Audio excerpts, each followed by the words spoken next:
We are Blackmore. We are NC.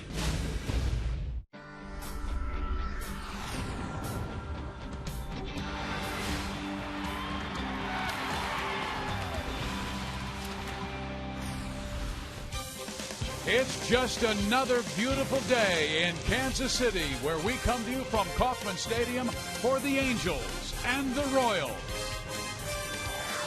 Hi, everybody. Steve Physiak, Rex Hudler with you. On paper, this seems to be a difficult matchup. You have the Angels, who have hit the most home runs in the month of May than any other Major League team, with 32, against a pitcher, Jeremy Guthrie, who has given up the most home runs with 13. Yeah, he has. Pitching and hitting are very similar, but one's trying to get the other off balance. But, you know, sometimes, like, hitters go into slumps, so do pitchers. So Guthrie, he needs a two-day pass, a two-start pass, really. We can show what he's done here in the last two starts, but what's been consistent is the home runs allowed. And really what that is, it's a byproduct of throwing strikes. He's a strike thrower. He's going to miss sometimes. You hope you just keep the ball down so you make these guys elevate and make them lift that ball and use that defense. And hopefully Guthrie can get right back on that horse again and get back on his winning ways here at the K, where he does so well. Talking about defense, wow, we saw some spectacular defense last night. Now, the routine plays got to be made, but, man, these extra base hits, or hits that are being taken from these guys,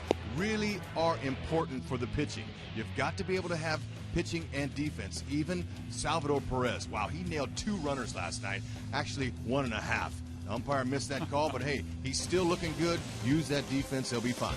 Slow down the red-hot Halos, who have won 6 straight. It's the Royals against the Angels, and it comes your way next.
And 13, finishing up his warm-up tosses for the Angels right now here at Kauffman Stadium.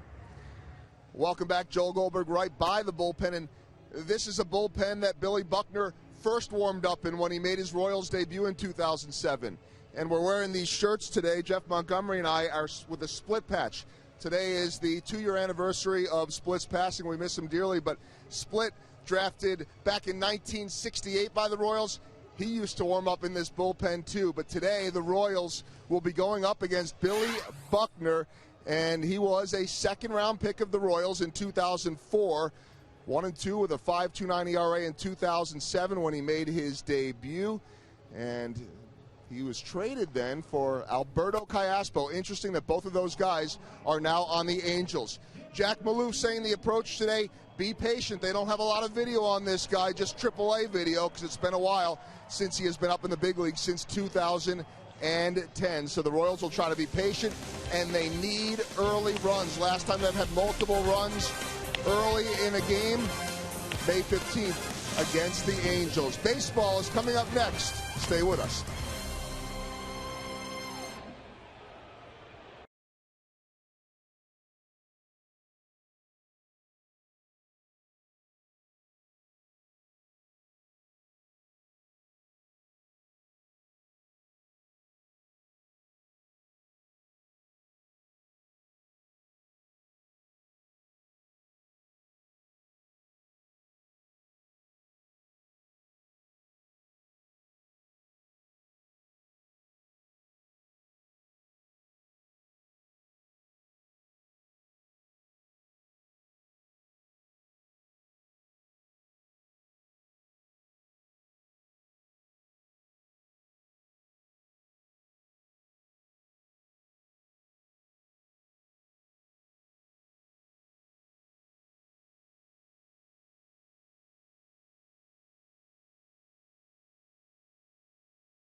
Missouri Lottery. Play the Powerball and Mega Million Scratchers game to win 100 grand or more.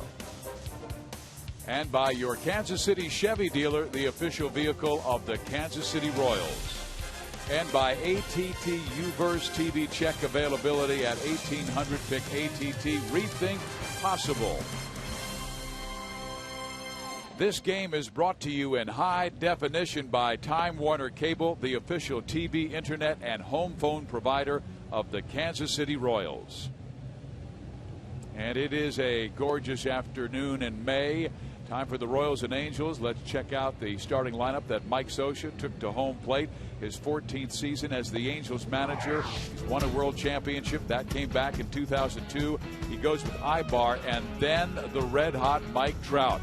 4 straight multi-hit games. Pujols has always hit well at the K. Trumbo, Hamilton, Kendrick, Callaspo, Conger, and Shuck. The only difference is Conger taking over for Chris Iannetta. On the hill for Kansas City will be the veteran Jeremy Guthrie. He's looking for win number 6. Yes, and Guthrie, he has what it takes to get through these guys, especially the home run bats. However, he has given up 13 home runs. That will be the challenge for Jeremy Guthrie today against a very powerful lineup. Keep the ball down, minimize your mistakes, stay on the corners, use that good hard sinker. And the defense, we're going to see David Lowe getting a start out in right field. In his 3 starts this year, he's 3 for 13 as a hitter. They're hoping he can do something out there to make the play or drive in a run or get on base. You know, we talked about how players sometimes like to change their appearance a little bit, and for Moose, he's going with the rally socks. I like it. Hopefully it works. I like that look. Stretching right now to get himself ready because Eric Ibar is always good at bunting, and the Royals will play him in at third base. Hosmer will be back a little bit at first. Guthrie fields his position well. Ibar hitting .257, always good in this ballpark. .395 average here at Kauffman Stadium. Royals trying to snap a 3-game losing streak, including 2 here against the Angels, losing on Thursday 5-4 and again last night 5-2. To second base. Getz has really been solid since moving back to that spot in an everyday basis. Okay, that's going to be the key. Use the defense, pitch to contact, and you know Guthrie's a veteran. He's not going to get psyched out by the powerful bats. He's going to go ahead and pitch to his strengths, which are hard sinkers down and in. Keep him away from the bats. Change ups, a little bit of a breaking ball. He's got to mix all those in, keep him off balance, and just try to stay down in the zone. Focus down. Because we told you Guthrie has given up the most home runs in the American League with 13, and 6 have come in the last 2 starts, and this guy has been a monster of late. Mike Trout with 8 home runs in the month of May.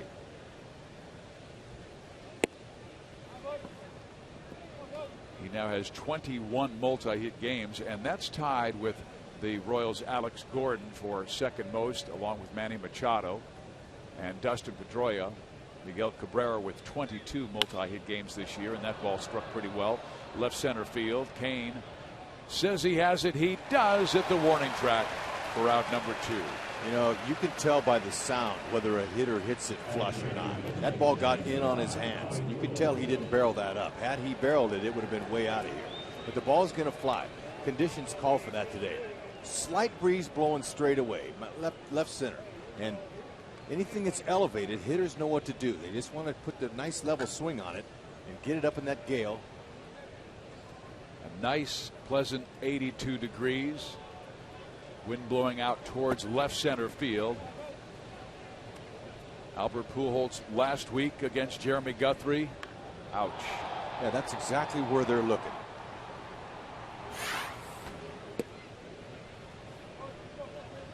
So Albert's going to wait him out. The Royals with a very fleet outfield today with Gordon in left, Kane in center, Lowe in right. Got to strike across with the breaking ball. It's 2-1. Now you know you want to try to stay away from these guys, but walks will hurt you.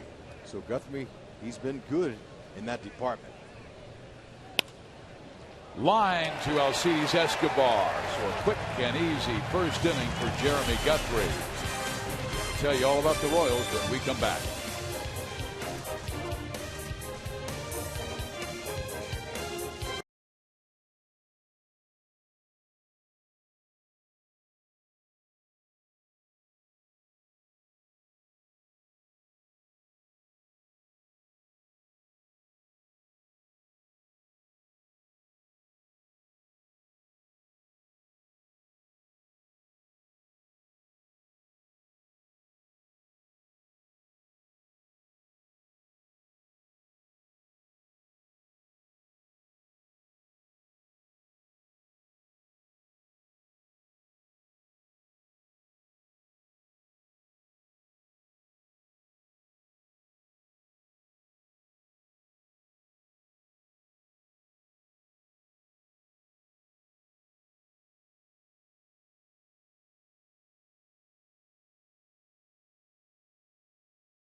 positive. He believes the offense will come around, and when it does, watch out. Well, here's the lineup he penciled in today. Chris Getz will lead things off for the 4th straight game. Then Escobar, Gordon, Butler, Hosmer, Kane, David Lowe, Mike Moustakas, and George Kataris will fill in today for Salvador Perez, who likely will start tomorrow. On the hill, Billy Buckner making his first Major League appearance rec since May 29th, 2010 at San Francisco as a member of the Arizona Diamondbacks almost 3 years ago. Well, he's filling in, and he's hoping for the best. It's really tough when you don't get a chance to pitch regularly, and hoping that he'll leave some mistakes out over the plate for the Royals. This could be a starting pitcher that will help cure the hitting blues so far for the Royals. Now, he's not overpowering. He's about 88 to 90. He likes to cut his fastball, curveball, and a changeup. So be a little bit patient and see if he doesn't walk some guys. Get him in trouble. First pitch to Chris Getz is strike one. Getz has been very patient in this role. As we told you, his 4th straight game as the leadoff hitter. He's been on base 9 times in his last 5 games. Buckner down in the minor leagues was leading his Salt Lake City team in strikeouts with 40, but he also had 25 walks, and there's a line drive that's caught by Howie Kendrick for out number 1. Okay, he squared it up. Can't do anything about that. First good AB of the evening, of the afternoon. Hank Conger on defense for them. He's kind of a backup catcher, but he's got a lot of potential. This kid was a number 1 pick, 25th pick overall in the 06 draft. Conger's a switch hitting catcher, and he's a strong kid. He's got a good bat, and he's working on his defensive catching. His catch and throw have been constantly a project for him to work on, but he's an adequate backup and a future starter. He's only 25 years old. Drafted him out of high school. Real good story, this kid. Grew up in Huntington Beach, being an Angel fan his whole life. And then he gets to wear the uniform. Too short, Ibar. Right on the money, 2 outs. Now, you know, I mentioned the fact that Conger's kind of a backup catcher. Fizz. What I mean by that is that he's normally a starter. He has been a starter in AAA, but he's been up and down. Last year, you know, he didn't get much playing time last year at all. So this year they're using him as a backup, but what I meant was that he is going to be a starter someday. He's only 25. Right. So it usually takes catchers a little longer. There aren't too many times you'll see a guy break into the big leagues as a starter like Salvador Perez did 2 years ago at the age of 21. So right now, he's the backup behind Iannetta.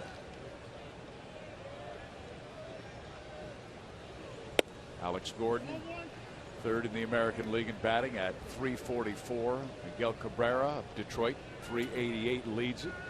James Loney 3 points ahead of Alex at .347. Well, they've hit it sharply, but the result is 3 up, 3 down, and Buckner has to feel good about that. We head to the 2nd inning, looking for our first run.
question, who had the most dominating offense? The Murderers Rose team, Yankees 20s, 30s, the Gashow Gang with the Cardinals in the 30s, the Big Red Machine led by Sparky Anderson, or McGuire and Canseco with the Bash Brothers. Boy, they're leaving off some really good teams. The 90s with the Yankees, how strong they were. Well, those are our questions, and we really appreciate your vote. The Unlimited Answers Sweepstakes presented by Sprint. Vote in this afternoon's Unlimited Answers poll and enter for your chance to win 2 Crown Club tickets to a future Royals game courtesy of Sprint. We head to this top of the second inning. Mark Trumbo is the batter. He's got a 9-game hit streak going, hitting .362. These Angels red hot. They've won 6 straight games, scoring 47 runs in their last 6.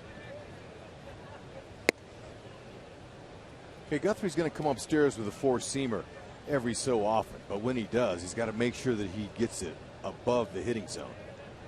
And Trumbo, he's a high ball hitter. He's got a great top hand. He likes to come down through the ball, get some backspin on it. Tight, 2 balls and 2 strikes. Home plate umpire Mike Everett, 14-year veteran, behind the plate this afternoon. Had a nice conversation with the umpires today, as they are very cordial. They let me in, wanted to talk to them and ask them for an explanation. Marty Foster about yesterday's call. And you know, I've always, in my broadcasting years, I've always gone in and talked to those guys, and you know, always have had an open relationship with them. And Marty said, you know, it looked to me at the time that Trout got his hand around the tag and I missed it. He said that you know, sometimes handling a scrutiny, especially the way it is nowadays, can be tough, but you know, it's just like the players. We go out there and we do our best to react. Sometimes it's not the best, but that's a good pitch there. Stay on the corners. Guthrie gets Trumbo looking with an excellent fastball at 93 miles an hour on the outside corner. And of course, Rex, the play you're talking about was the 7th inning, a tie game at 2-2. Mike Trout walks to lead off the inning, and his tremendous speed, and you're thinking, wow, this is dangerous. Well, he steals second base, but every replay we showed that he was clearly out on the tag by Chris Getz, and that changed the complexion of the entire inning. Instead, the Angels scored 3 runs and won 5-2. They talked about how much pride they have in their game. They feel the same way as the performing players. They've got to perform, and sometimes they miss. The human element is there. They're not perfect. They try to be, but they're not. And he said that he's going to continue to go out and react, kind of like a hitter is. Sometimes when you're tense and you're tight, you don't react as quick. So they're going to go out and have fun and make the calls. Here is the 2-1 pitch. A swing and a foul ball struck, and look at Alfredo Griffin over there, acting like he was grabbing the ball and throwing it. He's the first base coach. Dino Ebel is the third base coach for Los Angeles Angels of Anaheim. Marty Foster, the umpire you're talking about, is at first base today. So if there's a close one, I'm hoping it goes the Royals' way. Never know. He's going to call it just the way he sees it. Well, our cameraman Ron Swan just frowned at me, so I guess I'll take that back. The count is 3-2 on Josh Hamilton. And he fouls it back. Hamilton still not clicking on all cylinders. He's hitting just .222 with 6 home runs, and we'll see like a streak of 3 games, and then he will go back and have an 0 for 9 or an 0 for 12 series. Waves at the off speed and strikes out. So back-to-back Ks to open the second inning for Jeremy Guthrie. Fans, for today only, you can buy individual tickets to any upcoming Royals home game, and on all online or phone fees will be waived. This sale is good for any upcoming Royals home game, including the I-70 T-shirt Tuesday battle with the Cardinals this coming Tuesday night. Remember, this special promotion ends tonight at 11:59 p.m. So go to Royals.com or call 1-800-6-ROYALS right now. Phone lines are open and operators are standing by. 2 outs, nobody on. Howie Kendrick looking for his first base hit of this series. Okay, Guthrie changed up on him. See how far out in front Hamilton was? That's a really nice pitch. He fooled him. To third, backhanded by Moustakas. Long throw. That's a great play. The defense continues to shine. Moose! Flat-footed. Hosmer with the dig.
Really need an impact from Billy Butler's bat. He is just 2 for 17 his last 5 games. And he is hitting cleanup.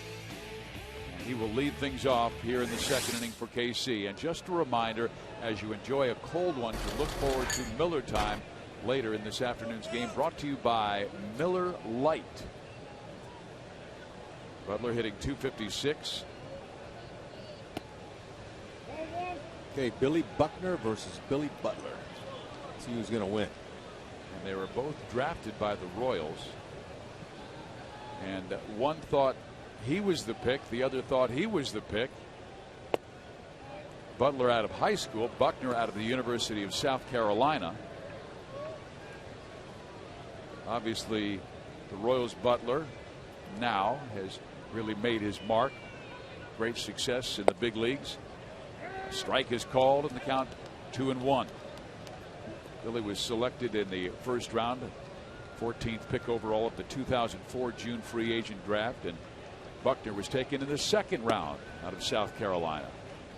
Okay, Billy has a nice plate appearance here going. He's seeing the ball. He's seeing it. He's being patient. He knows he's probably going to get a good pitch to hit here. He had 2 walks yesterday. Well, they saw the damage that he did at the Big A, so it's the 3rd walk in this series for Butler. Billy had 8 hits and 9 RBIs in the 3 games in Anaheim. Okay, very good plate appearance. He didn't look jumpy, didn't look over anxious. He was selective and waiting for his pitch. He didn't get it. Pass the baton to the next guy. See if Hosmer can get something out over. Eric has a couple of hits in the series, but the batting average at .263 and only 1 home run.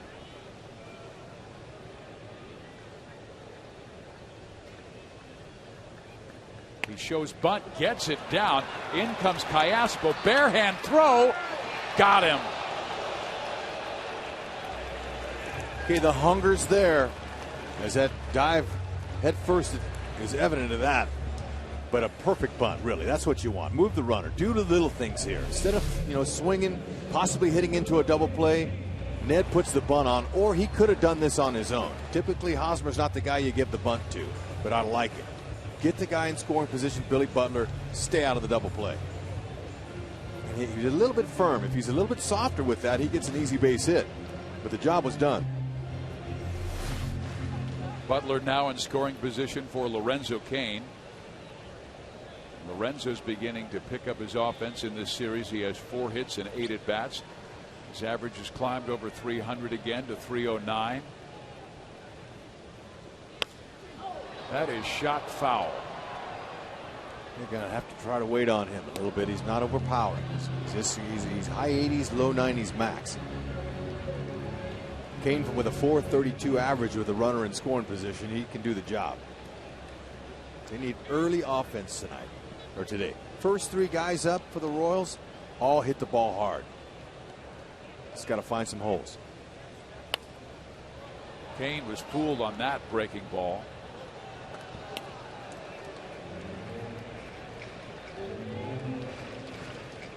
Our Toyota League leaders show that Kansas City has the second highest average to Detroit with runners in scoring position, and Cain is one of baseball's best at 432.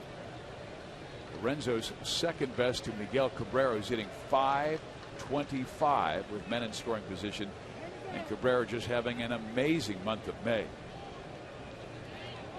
He has 10 home runs this month.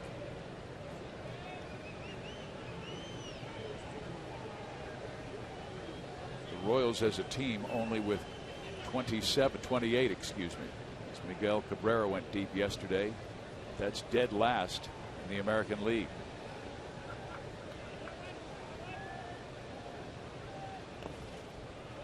And the Royals really have had to work so hard to get their offense. We told you when you're last in walks and last in home runs, it takes so much work to score runs on just singles. You just can't miss. And you can't control where the ball goes. Your job as a hitter is to try to make some solid contact. But it's time that the Royals hit their way through this.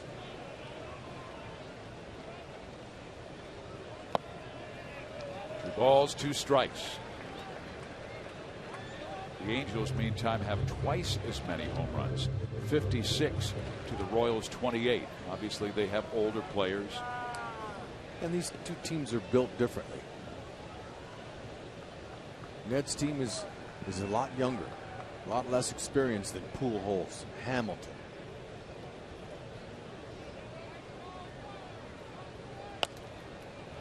Again, knocked foul at the plate.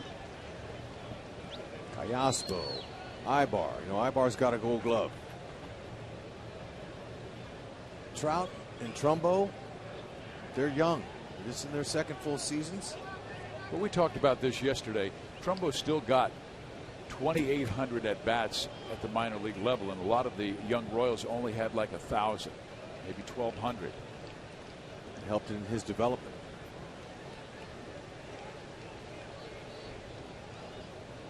Cain's hunting out his pitch. To right field, where Mark Trumbo is. He'll make the catch. Butler will not go. He'll stay put at second base and 2 outs.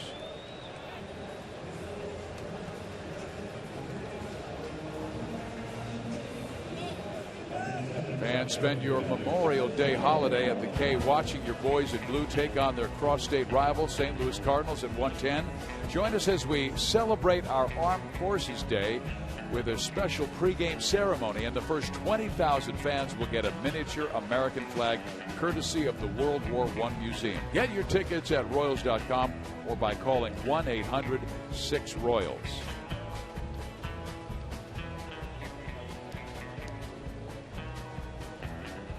Here at the K, David Lowe steps up. He was having a terrific PCL season, hitting .340. And then called up when Gerard Dyson injured his right ankle. Dyson still at least 3 weeks away. Lowe had 3 hits on the recent trip. Outside and high, but We certainly do remember his major league debut when he went 2 for 5 on September 1st. He got the call up in the lineup and 2 big hits. Yeah, no, he has a good style of hitting. He's a slash and dash type of hitter. He is 2 for 3 with runners in scoring position this year, so he's in a good spot. Cayaspo, the third baseman's in. Plenty of room to slap one by there or even pull one. Just try to do all you can to get him in. Happy birthday to Miguel Tejada, turned 39 today. He is fired up. He wants Billy Butler to get a bigger lead. That's what he's doing. It's like he's. Well, he also shares a birthday with Austin Powers, so oh, behave, baby. And there's a breaking ball that catches the outside corner. Mike Myers and freshly retired linebacker Brian Urlacher also were born today, and Miguel Tejada turned 39. Look at Miggy. Miggy saying, look, you know what? You don't have to be able to run fast, but you got to get a bigger lead. In there, strike 3 called.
Panera Bread, try pasta the Panera way. Live consciously, eat deliciously. And by Ford, see the new F-150 at your Midwest Ford dealer today.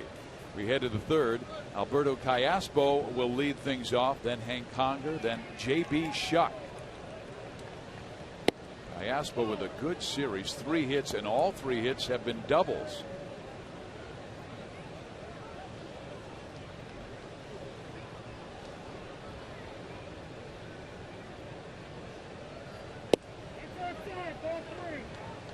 Alberto was with the Royals at one time and then traded to the Angels for a couple of pitchers, including a guy named Will Smith, who's throwing very well down in the minor leagues for the Omaha Storm Chasers. Cayaspo, he goes line to line. That ball he hit by by Tejada last night, that was a really good piece of hit. And he tries to drop it to left field. Gordon comes on and makes a nice running catch.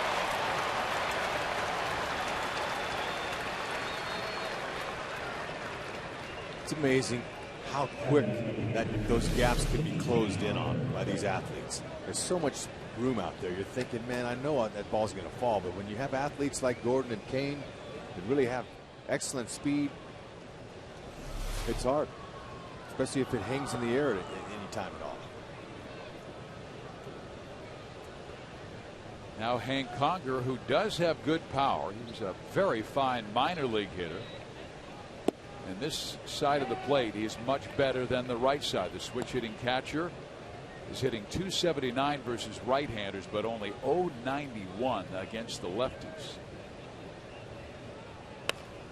Foul, 0-2. Jeremy faced the Halos 10 days ago, taking a shutout into the 4th inning when Albert Pujols led off with the first of 4 solo home runs, and Kansas City would lose 6-2. They won the other 2 games at the Big A. Guthrie did go 7 innings, giving up 5 runs. A little high, 1-2. That's right where Kotaras wanted it.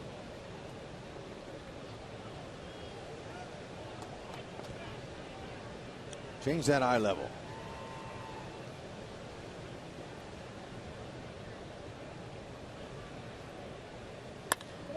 Second base, gobbles it up.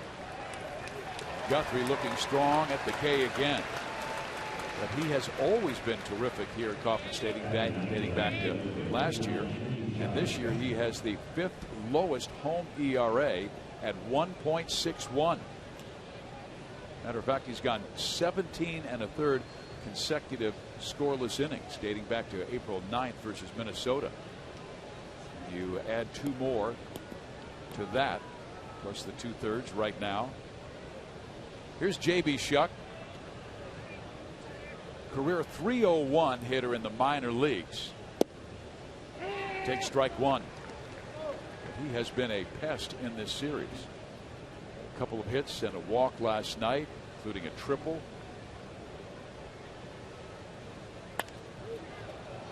That should be taken care of by Gordon, and it will, for the final out. So Guthrie has faced 9, retired all 9.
Seed, and he's been a minister for 33 years, and Pastor Sipe is currently the senior pastor at the First Baptist Church in Marshalltown, Iowa, where he is actively involved in the community. He will retire in July, participating in Habitat for Humanity, still gets involved there, and children's ministry programs. Additionally to the philanthropic work in his own community, he developed and implemented an orphanage in Honduras. How about that? It's great work. Great guy. It was great to see James Shields had his first foster day night last night, foster care night at the ballpark, and the kids were all out near the Hall of Fame. Wow, that means an awful lot to those kids that don't have parents. Are you kidding? And James Shields making time for them? It's really good. He got involved down in Tampa and really developed a tremendous program with his wife there. And they got involved and they said, we can do more. And he wanted to bring it, he and his wife wanted to bring it to Kansas City as well. And they had their first night last night. Just like new quarterback Alex Smith, the Chiefs. He's a big guy with the foster kids, too. So what a big lift for these young people to have premium athletes standing up for them. All right, it's time to get on board here. The kid Buckner doesn't have a whole lot. As we see Scott Shields, who's got a big heart and a lot on that mound. Well, can't wait to get him going on. James Shields. Sorry about that. Let's see what Moose can do. You know, when he starts to go again, he waits till the ball gets deep and he gets base hits to left field. Hit the singles first. Oh, and he gets plunked in the side. That'll help. Get him on base. Anything to take one for the team to get on base is good.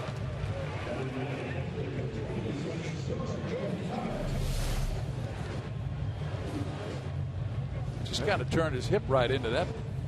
That's all you do. That's how you do it when you see one coming at you. Turn your back towards the ball.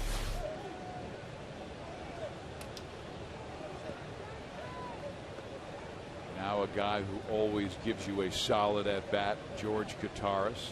He may only be hitting 182, but he has 8 walks in just 30 plate appearances. He takes strike 1.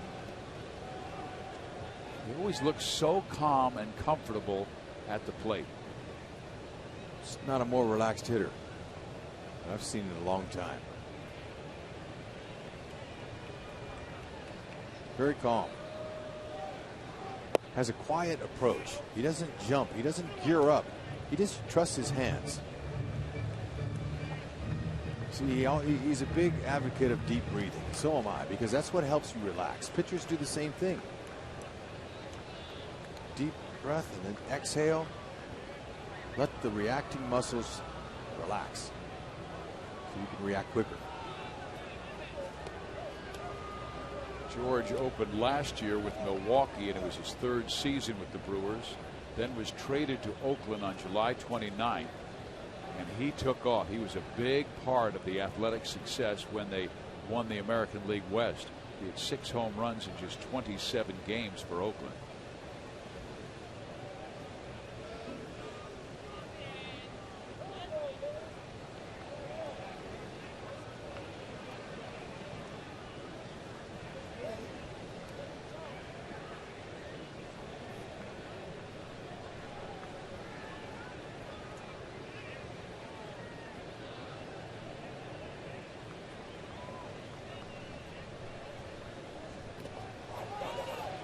Good block by Conger. The ball stays in front of him. Moustakas had a modest lead, so he did not go.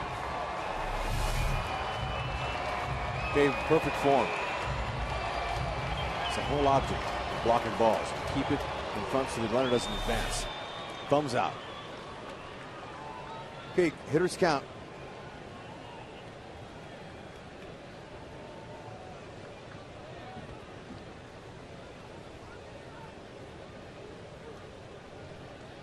Moustakas goes, pitch taken, throw to second, and Moose is out.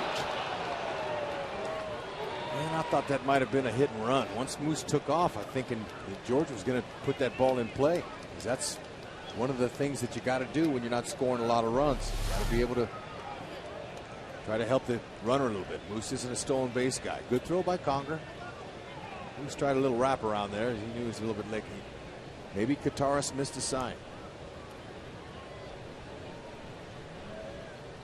The 3-1 swung on and pulled to the right side. Pujols will take it for the second out. Right now the Royals aren't pressuring this Bill Buckner at all. Came in with a very modest ERA at AAA Salt Lake City at 4.56.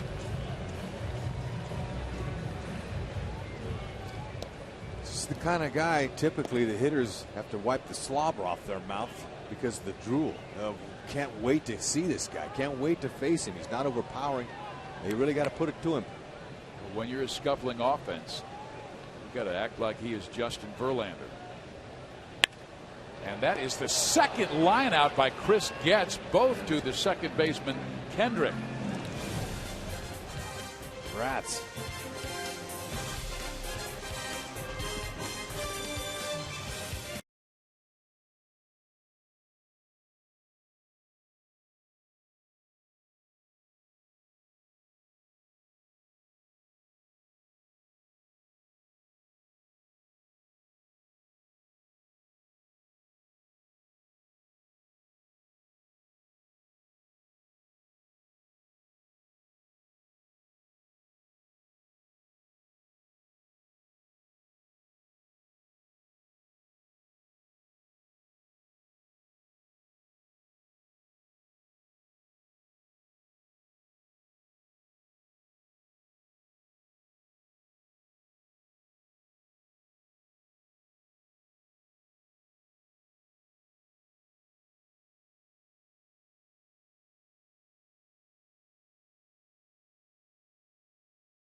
T-shirt for the first installment of T-shirt Tuesday against the Cards. The first 10,000 fans will receive a T-shirt highlighting the I-70 Series rivalry, courtesy of Teva.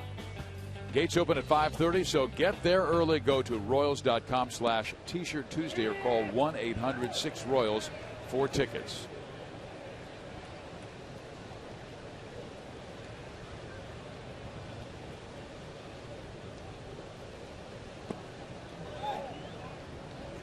So the luck has not changed. Chris Getz squaring the ball up again. But neither team, neither side have got a hit. Ibar to second base. Getz will toss out Eric. One down. And straight by Guthrie. Hey fans, get downloads up to 50 megabits per second with Time Warner Cable Ultimate Internet. Billy Buckner's top fastball has been 90. Guthrie at 94.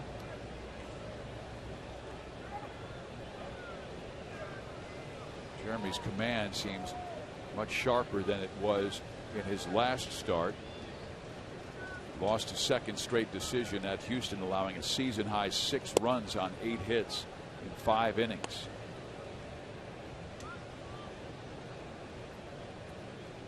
Trout flied out to left center field.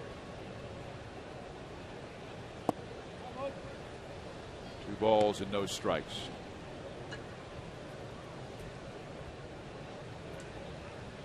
Mike Scioscia was pretty impressed with that home run he hit off of our Jumbotron. Big, beautiful scoreboard they have here, video board. And I asked him which was more impressive, the long home run or the home run to hit for the cycle. And he said the last at bat for the cycle was really thrilling at the home park for the fans.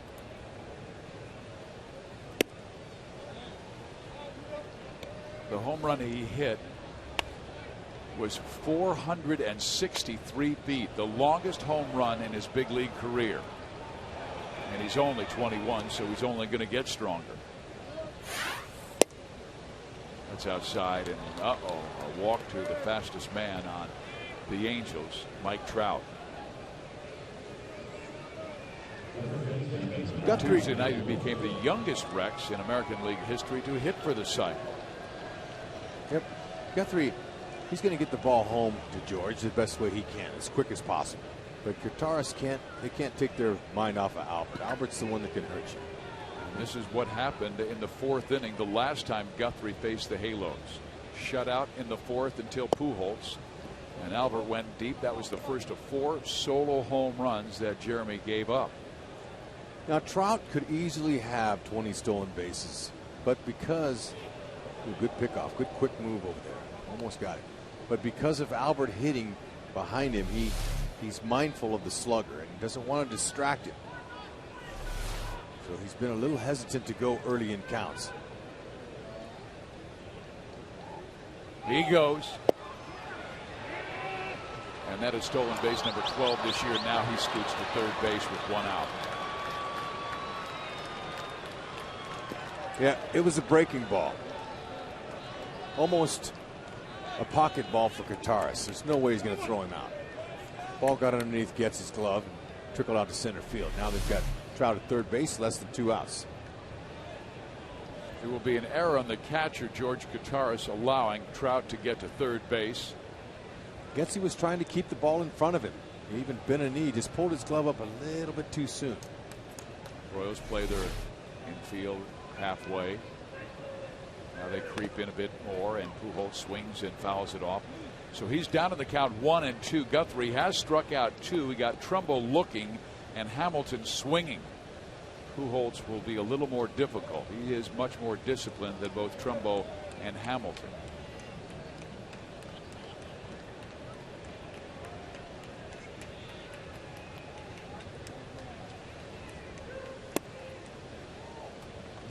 Guthrie kind of dropped down sidearm with that fastball. We've seen him throw a few eephus pitches too in his last couple of starts.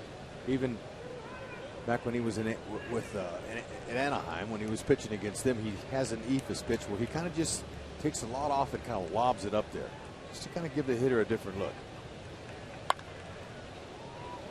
And he came in with the off-speed pitch.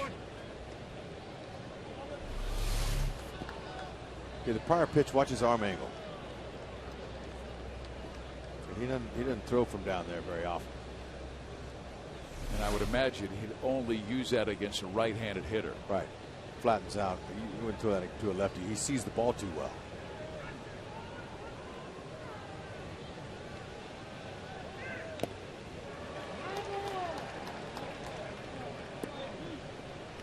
Okay, pitching inside to Pujols. That's a good idea as long as you don't miss.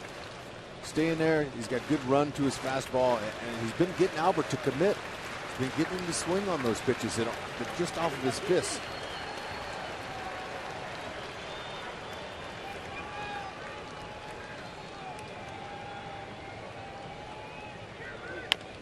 He pushes it towards Moustakas. Only play will be first base. Trout scores to make it 1-0 Angels.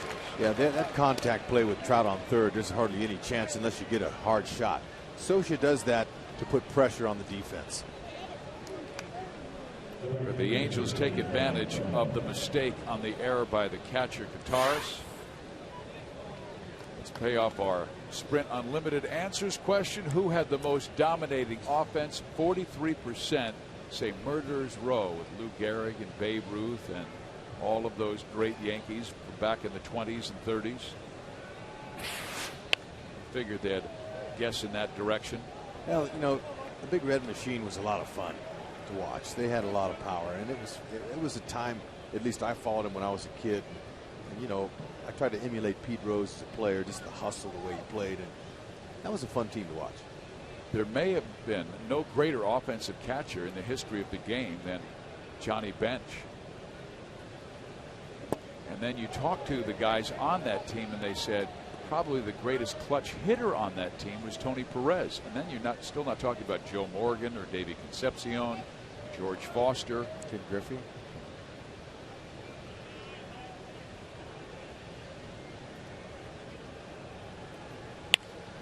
Trumbo to left field. Gordon takes care of it. The error hurts, and it results in a run, 1-0 Angels, but we'll see Alex Gordon when we come back.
Bottle coming soon to a bar near you. It's not just a good time, it's Miller time. And it's also time to get some knocks off Billy Buckner. Today is his first appearance at Kauffman Stadium since being traded to Arizona years ago. He's had 2 games against Kansas City and has a 1-0 record and a 6.75 ERA. But in his career at Kauffman, he's done a pretty good job, a 2.77 ERA. He will face Escobar, Gordon, and Butler here in the 4th. See if Escobar can find a way. He hits .381 second time through the order. Second time facing a pitcher. good guy to set the table. Good level swing, uses the whole field. He can only bunt. hitting .217 the last 2 weeks. Yeah, I'd like to see him get some bunts down too. That's a good weapon for him. Even if the third baseman Callaspo's in on the grass, still with Escobar's ability, it puts the pressure on the third baseman to make the play.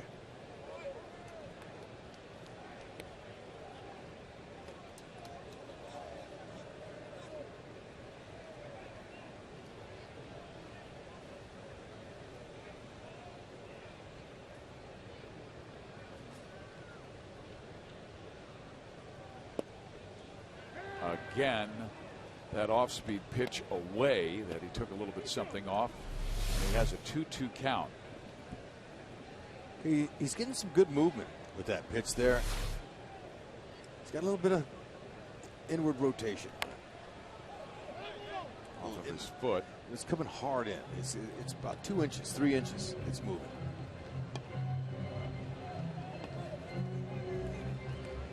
You can be effective when you're staying down and on the outside part of the plate like he is so far. He's putting it where he wants it. Although he also has his defense playing where he wants them too, because we've had a lot of lineouts early.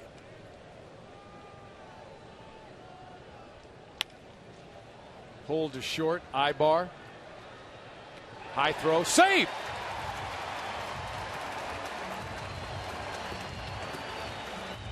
They're going to give Escobar a base hit, but an accurate throw would have gotten him. We've seen some high throws from Ibar in this series and also last week. Yeah, that's a 3-hopper. Big league shortstops make that play. So, if the official score says it's a hit, it is today. It's a good try over there by Pujols with a sweep tag. Almost got him, but Esky was by the bag. Take advantage of the miscues. Make them hurt.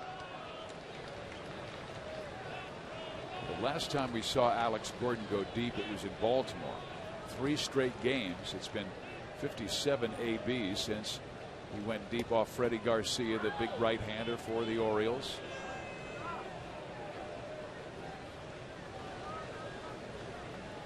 Gordon grounded out sharply to second base his first time up.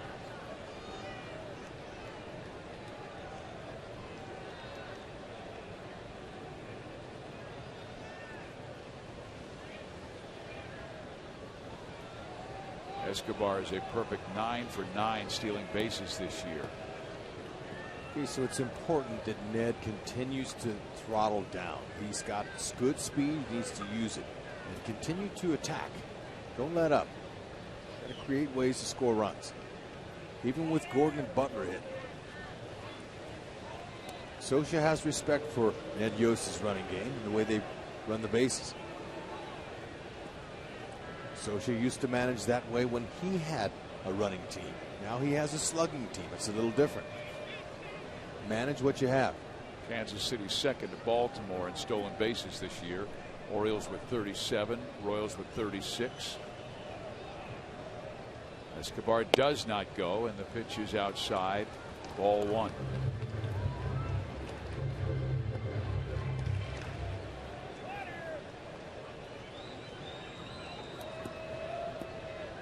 Gordon leads the team in home runs with 6.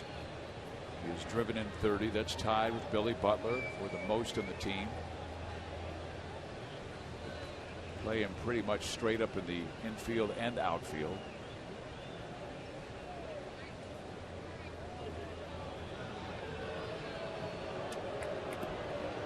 Okay, the fact that Buckner is not overpowering might be an opportunity for Gordon to pull one. He likes to shoot the ball straight away in left center. That's his approach. But we've seen him turn on some inside pitches too when he gets one in there. Barely misses outside. Now a 2-0 count to Alex. Eventually he's going to have to come into that strike zone. It's a very good running count as well for Escobar. Gordon knows he should get a pitch to hit on a 2-0 count.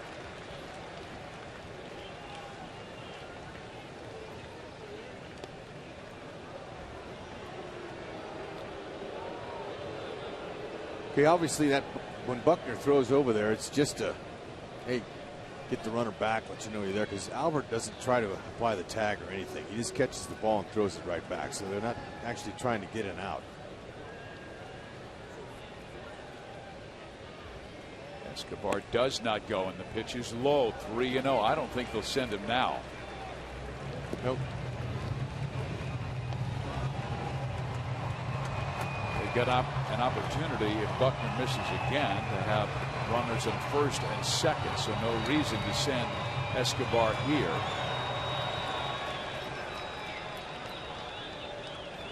And you know, Gordon's the kind of guy you could turn him loose 3-0, but this situation here, let Buckner get in trouble. Take him. So what if he throws you a strike? He's got to come back in there again the next time. Take a walk if he's going to give it to you. They do give him the green light, and he rips it foul. That's all right. Ned wants to keep him aggressive, and that's okay. But Gordon is one of the best hitters they got. So if he wanted him to swing away, let him swing. This is a good running count now, 3-1. Because even if Buckner goes with that knuckle curve, it's going to get there slower, giving Escobar a chance to steal second. I don't think he's going to throw him a fastball here.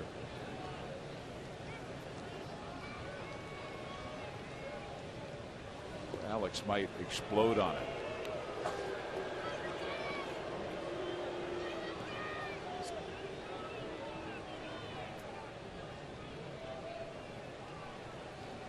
Alcides reached on the infield hit.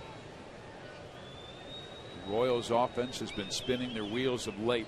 They need a big hit. Escobar goes. The pitch is swung on and lifted foul. That will get out of play. Now they'll try it again at 3-2. And you know, it's not going to take Mike Scioscia long to make a move on that mound. He's already got a guy loosening up down there in that bullpen. And, you know, he doesn't want the Royals to get out. There's that knuckle curve grip that Buckner has. That's a pitch his dad taught him when he was a youngin'.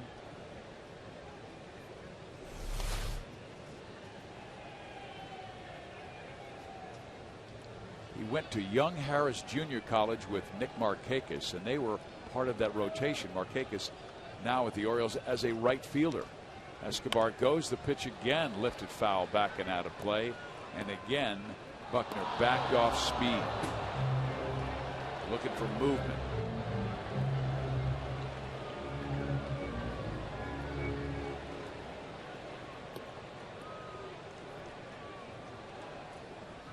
Good at bat by Alex.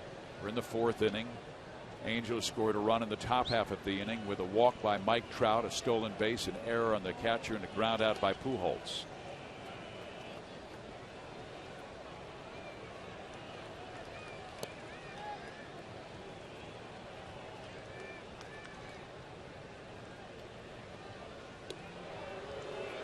And if they ran on 3-1, they'll be running on 3-2.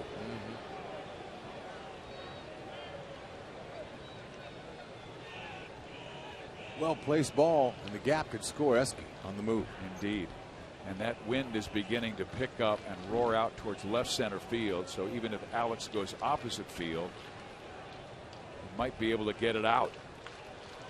Escobar goes. The pitch is swung on, hit high in the air, but not deep enough. Trout under it. He'll make the catch, and Escobar back to first base.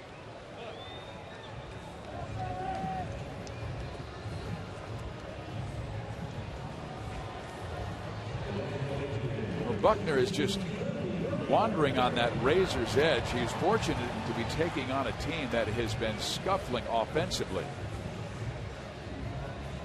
Yeah, if you're pitching against the Royals right now, this particular time, this is the time to do it. We're waiting for them to break out.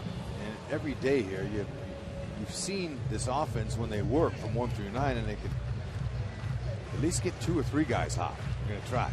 See if Billy can find his pitch. Now let's check out our AT&T trivia question for today.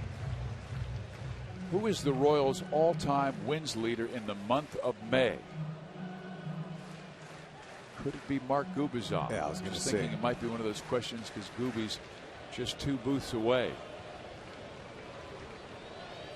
could be Paul Splittorff. Another good choice.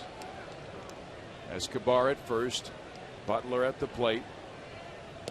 The Royals pitch out, the Angels pitch out, and the pitch out went towards the plate instead of towards Conger. And so on this mistake, Escobar will take second base. That's a little cross-up. That's what they call that. Don't get the right sign. You're not on the same page. Conger thought they were going to try a little. Ooh, he threw a breaking ball. That was really wicked to Conger. I mean, it's the game's hard enough as it is. Oh, I thought it was just a regular fastball, but he threw him that little knuckle curve. And Mike Butcher's going to go out to talk to him. Hud, could this be about, do you want to walk Billy Butler, a right-hander, to face a left-hander, and Eric Hosmer set up a double play? It's possible. I think that's a good option for right here, but still he's got to lead 1-0. Billy's been struggling some. So Butcher's probably going to ask him what he thinks. Well, if Hosmer was absolutely raking, then the choice would be obvious, but he has not been. And Billy Butler, with his experience, he has gone through a long drought, and he is due. And he had a really good walk in that first time up. And when I say really good, that means he eyeballed. He didn't even swing the bat, Billy. There's Hosmer waiting, hoping that there'll be something out there for him. But when you walk, you gain confidence, you see pitches. And when you haven't faced a guy before, that's a good thing. Well, I'm not pitching to him. Let's see if Buckner does.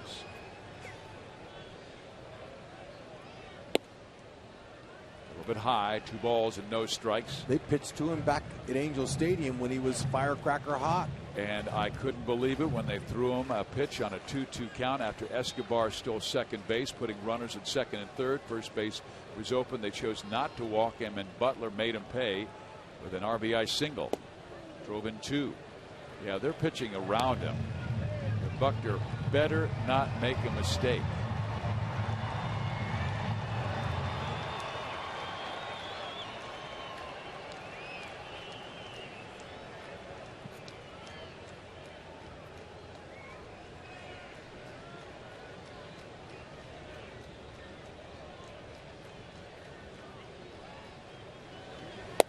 Way outside. That's ball 4. So Billy has walked his first 2 times up. He has now walked 5 times in this series. And they will take their chances with Eric Hosmer. Eric tried to bunt his way on the first time, and Alberto Callasco really made a nice play, charging, barehanding, and throwing him out. And Hosmer dove towards first base and was barely out.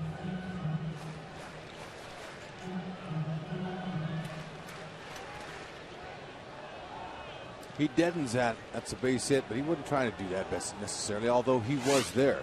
When he dove, he tried to get the knock. Ball 1.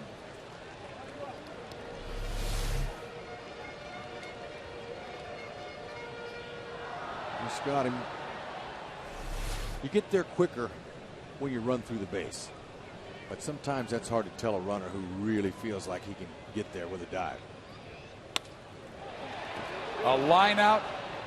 They cannot get the double play, but the Royals have had 3 line drives struck to the second baseman, Howie Kendrick. So now they need a big hit from Lorenzo Cain. Buckner has had several balls well struck, but he's fortunate it has been hit to a guy in red and gray. Okay, got to lock him up. Want to get doubled up.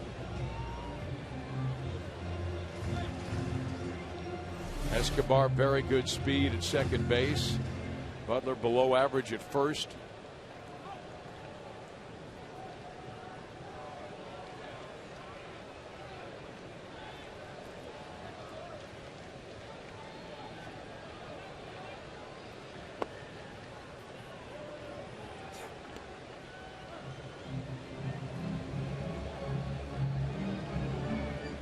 Lorenzo flied out to right field his first time up.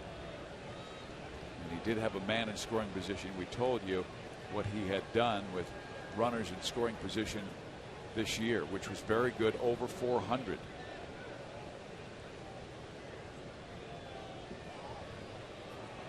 Buckner has really slowed down his time between pitches, very aware of Escobar, who's not going anywhere.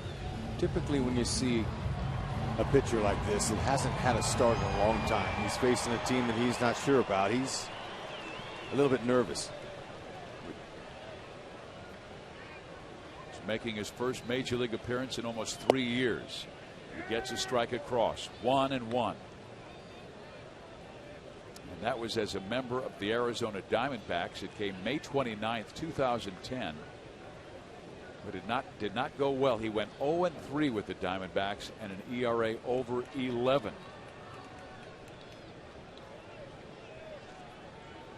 The wind picking up again, blowing out towards left.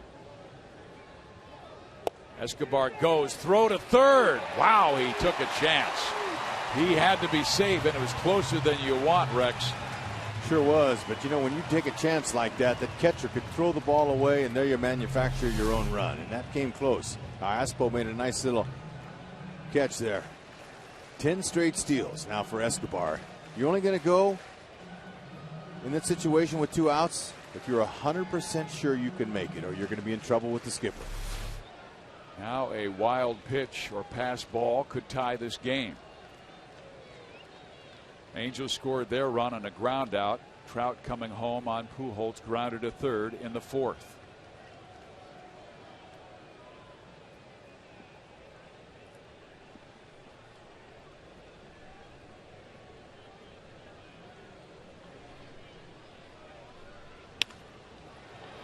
Aspo gets the force at second. The Royals are turned back by Billy Buckner, who has shut them out in 4 innings.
Leader Paul Splittorff, the longtime left-handed starter for the Royals and our broadcast partner.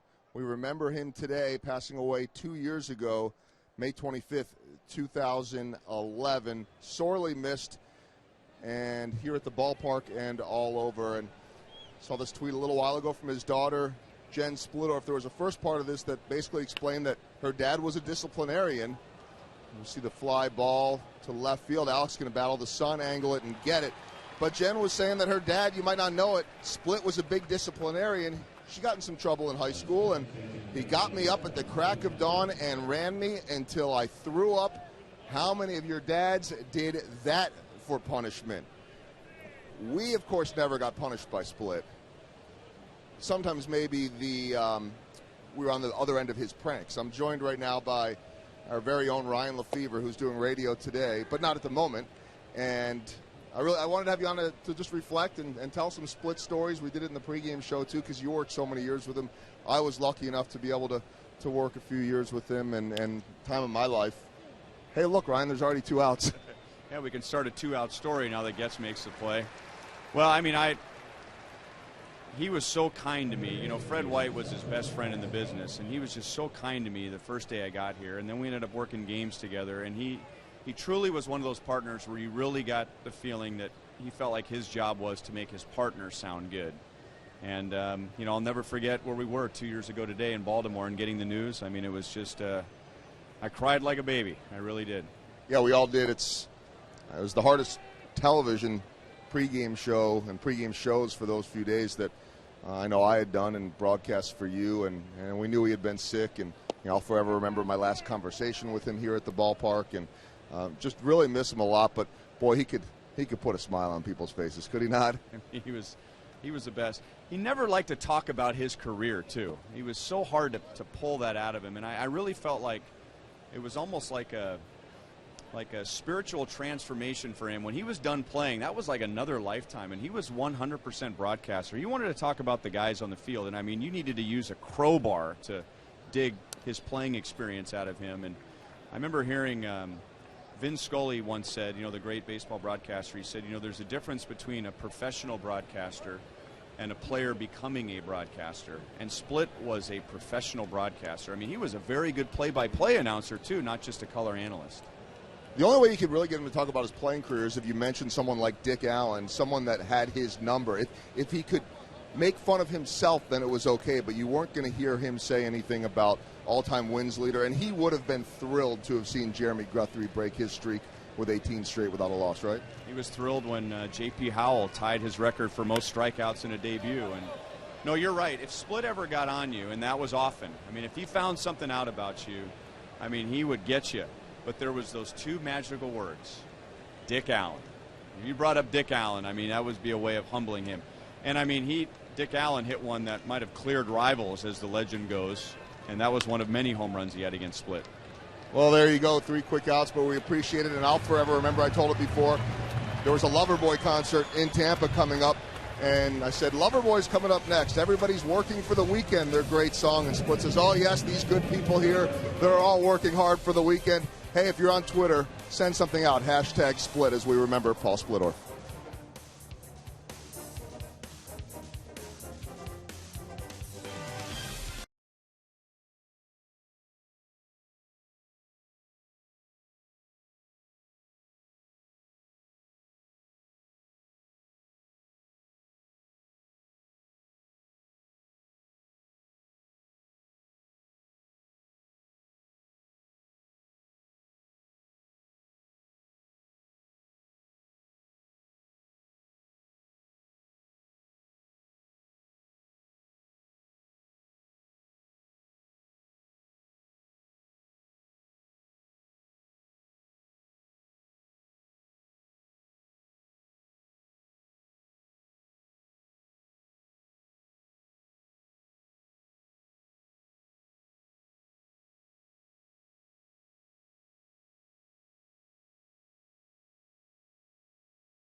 Over Kansas City, the Royals trying to end a 3-game slide, and they have lost 6 of their last 7.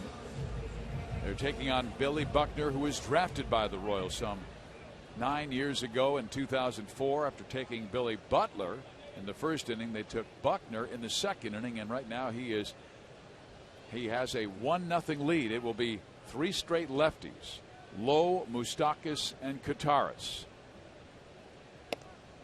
Lowe takes ball 1. David was at the plate, the runner in scoring position, and he struck out looking on a fastball just above the belt. Yeah, not the at-bat that he was hoping for. Didn't even swing the bat. Wasn't very good. So he's going to try to regroup here and get on base. Okay, this is a high strike, but a very, very hittable pitch. I know a lot of hitters be coming out of their shoes on that. So Lowe gets a rebate. He's going to get another chance here to try to get something going. Down in the count, 1-2.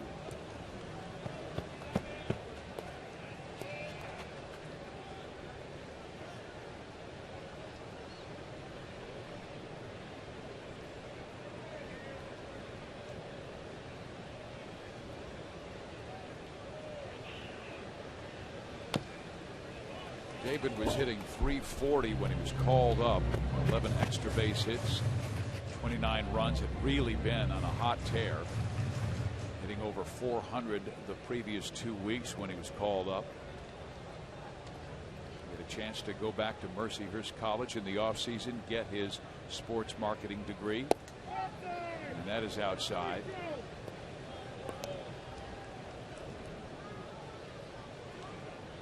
Both a baseball and football star at Mercyhurst, also playing wide receiver on the football team. A fine athlete.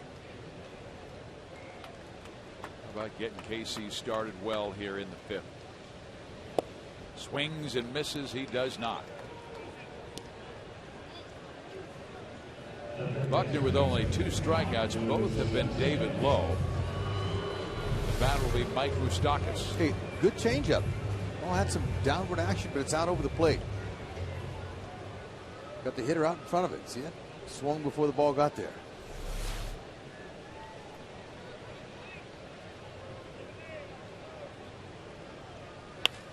Moustakas with a drive. That bangs against the wall, and Moose has 2.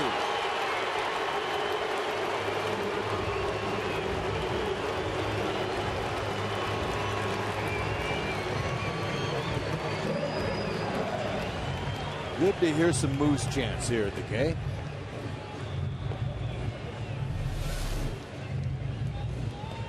Got a fastball in the outer half and pulled it. Looked like it could have been a changeup. It's hard to tell because Buckner's not overpowering. Really nice swing. Like the head position. Head position was right on. Good follow through. Keep those Moose antlers on.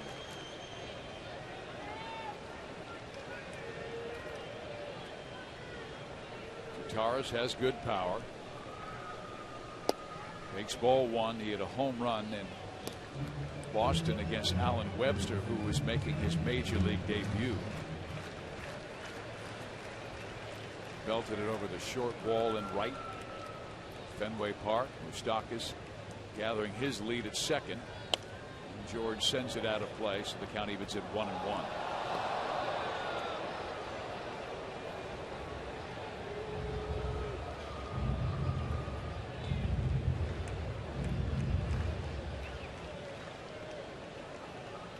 Royals with 4 straight lefties to face Buckner here in the fifth.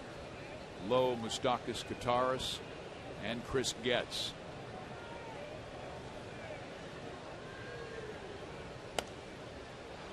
One and two.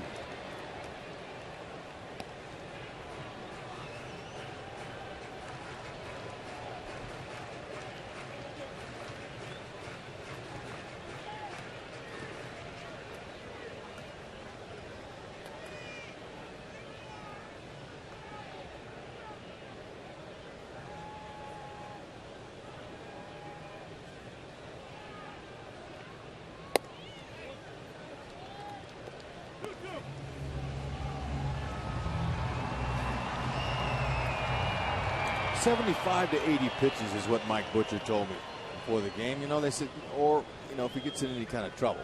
His next will be his 68th. And his strike to ball ratio has not been good. 37 strikes, 30 balls.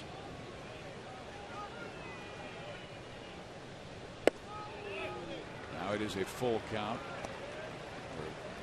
3 balls and 2 strikes to George. He's not necessarily looking to walk. Got to drive him in. 2 for 6 is Kataris with a runner in scoring position. Angel bullpen is ready.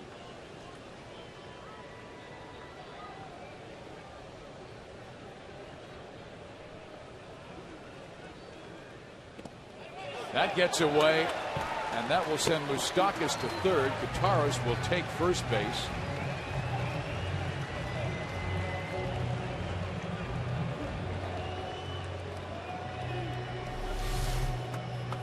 Okay, George does it again, as Ryan likes to call him, ball forehey. That's Hispanic for George, but he's Greek. So that's 9 walks and 32 plate appearances this year. That's very impressive. And now Chris Getz, who has been snake bit this afternoon with 2 line drives right at the second baseman. Last time when he lined out, he kind of flipped his bat, flipped his helmet, flipped his gloves off as well as he walked back to his position saying, what do I have to do to get a hit? Hit one soft.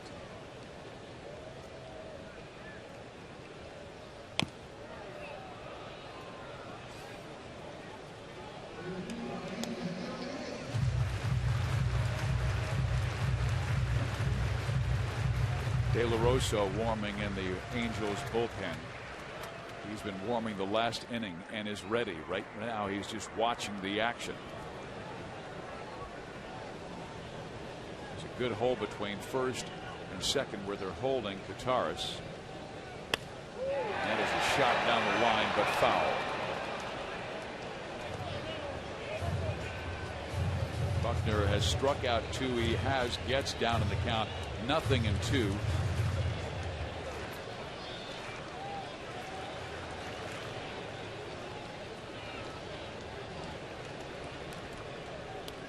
Can't take one looking. Be aggressive. Put the ball in play. Get up underneath one. Get a sac fly. Anything you can do.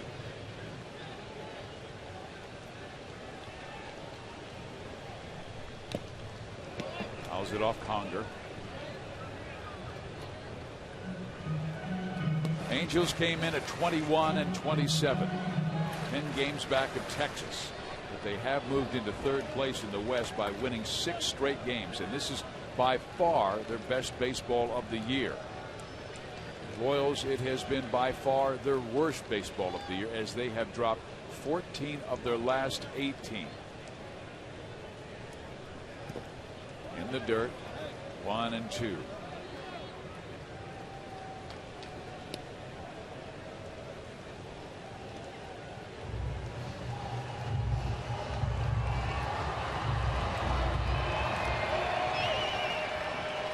Lowe struck out. Moustakas doubled into the corner.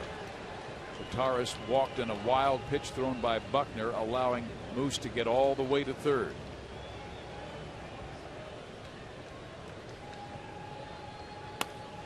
Punches it to second. This is bad. Inning-ending double play. Getz will argue, but he was out.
extremely well against a very hot offense. The Angels averaging close to 8 runs per game their last 6 contests. But he's allowed just 1 run. It was unearned because of the error. The Royals offense remains extremely quiet. Only 2 hits in the game, a single by Escobar, a double off of Mike Moustakas against a pitcher, Billy Buckner, who has not pitched in the big leagues in 3 years. Guthrie's done a nice job this afternoon against a very hot offense.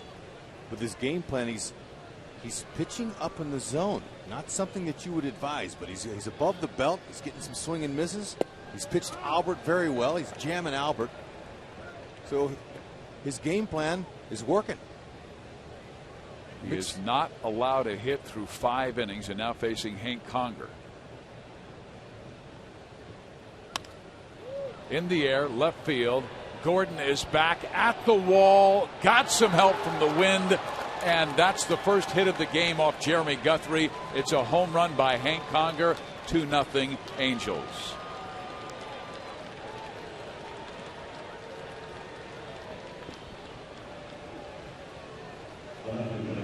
Conger has really good power, pull power, but you don't see him go opposite field very much. That pitch was on the outside part of the plate. Got it up in this nice wind here today and not able to push it back. Gordon looked like he had a beat on it the whole way. That's what happens here in the Midwest at the K when that wind's blowing hard. It's 15 to 20 miles an hour, roaring out towards left field. Now the batter, J.B. Shuck. It's the 14th home run allowed by Guthrie this year, most in the American League, and that fly ball struck to left. Gordon will take care of it for 1 out.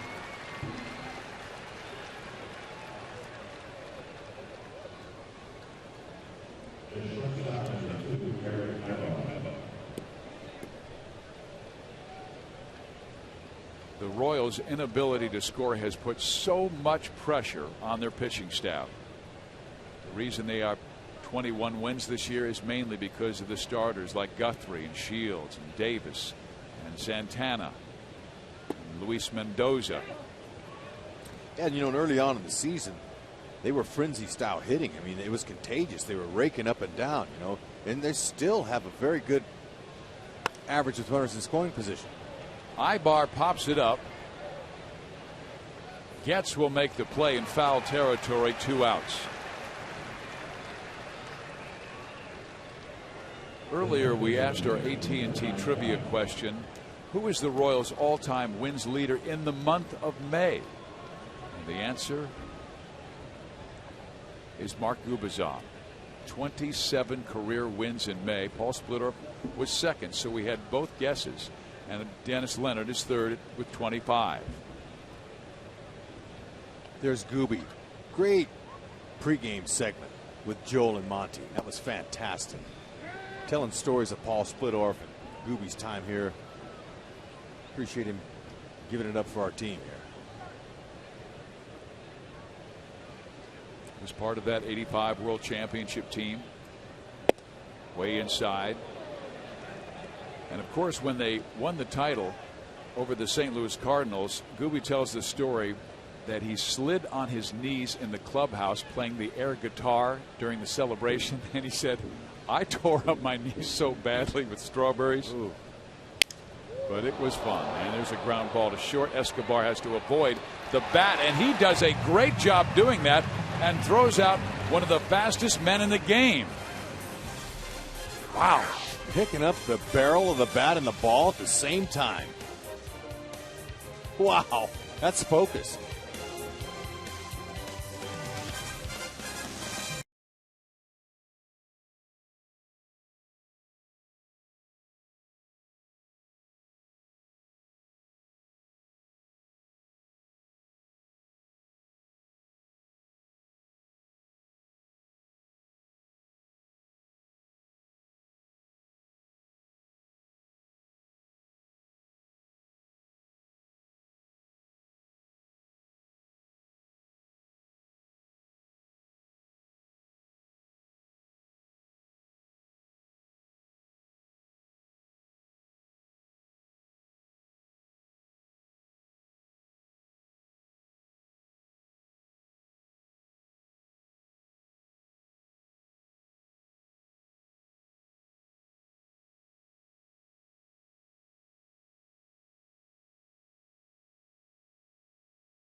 Foster, who was arguing about Chris Getz getting tossed. As Chris Getz came off the field, he had some words with Marty Foster, who threw him out of the game. And Rex, this likely goes back to last night when Getz made the tag on Mike Trout that was called safe by Marty, and the result was a 3-run inning that beat the Royals last night. And I think Chris Getz, what he was voicing was not frustration of last night and today, but frustration of the last 3 weeks by the Royals. All right, so scratch Chris Getz off and put in Elliot Johnson. And that's a lot of frustration, but you know what? Marty Foster was accountable. I went in there and talked to him, and he said, look, you know, you don't get every call right all the time. I'm not perfect. So accountability is huge, and players are accountable too most of the time. But you have respect when guys are. We have a new pitcher. It is Dane De La Rosa. And he is a tall right-hander out of Torrance, California. Goes 6'7", 250. He's not a youngin' anymore. He's 30 years old, but he was the New York Yankees number 24 pick out of Cal Riverside. But he quit baseball in 2006. Got into real estate. Realized that that's tough too. I love baseball. I'm going to go back and throw the ball again.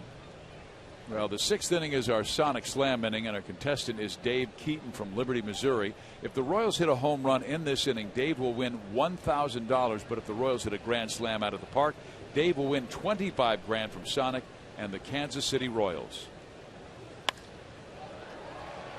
To right field, Trumbo will take care of Escobar. And I'm sure as Royal fans and this Royal team are feeling, they're going, what do we have to do to break out of this offensive mess that we have created? You hit your way through it. You don't quit. You keep grinding. You grind it out. The game is mentally exhausting at times, and even though it's still early in the season. So look, you keep your head up and you keep working, and eventually it comes back. Ned Yost is convinced the offense will come around and catch fire. You keep on expecting it to be the next day, then the next day, then the next day. And you are facing a pitcher who has not pitched in the big leagues in 3 years, and you get 2 hits off of him. So yes, the frustration continues to mount.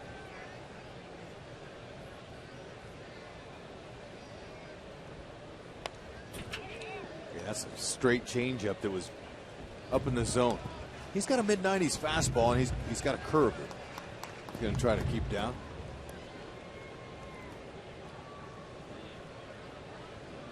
And Guthrie, his luck, he only gave up 1 hit. It was an opposite field homer to Conger.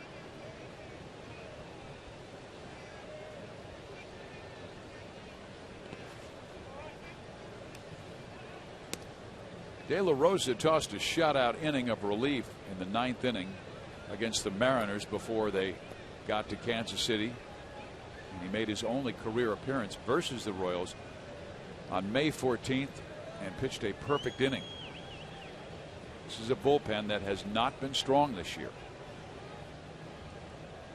And they had a devil of a time last year. Last 2 years, as a matter of fact. Swing and a miss, and down goes Gordon.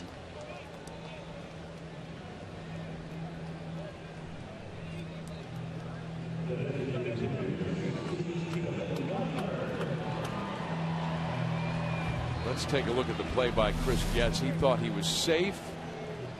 Called out.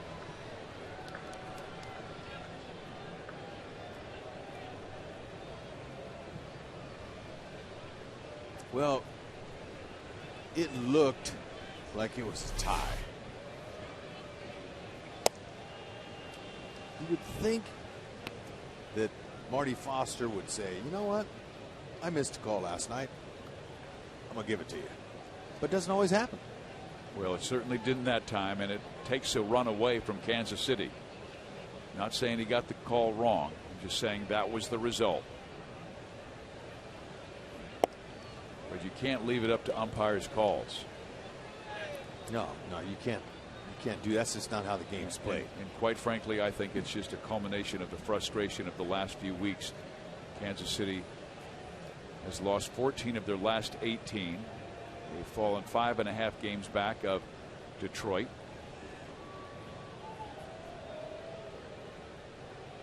Chicago has overtaken the Royals, and they're now in 4th place in the West. And part of the challenge is, and we were talking with Mark Langston, Mark Gubicza, is they know they're good. And when you know you're good and you're not playing well, you press.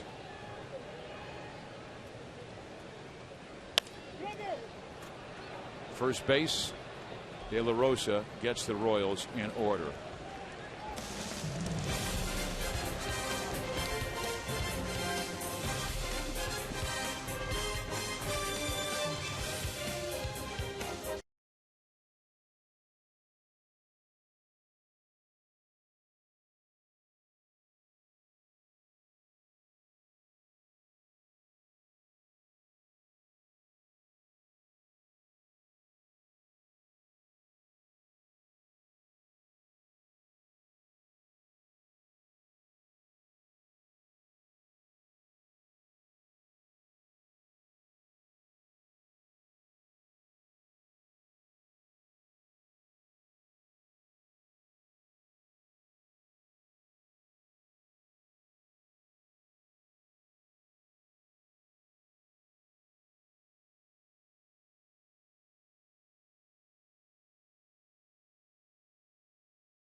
Brought to you by Dodge. Visit Dodge.com or your local Dodge dealer today.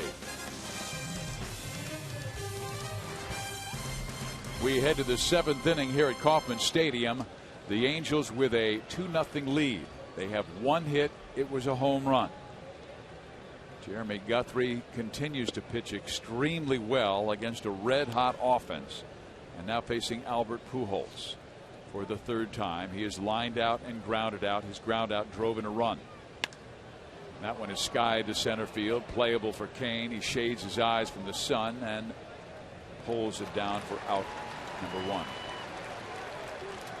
Our AT&T U-verse rewind is the play that Albert drove in Mike Trout. A walk, a steal, an error, and then Pujols' ground out. Yeah, you know, and Moose did the right thing there. Instead of trying to force that play at home, take the out.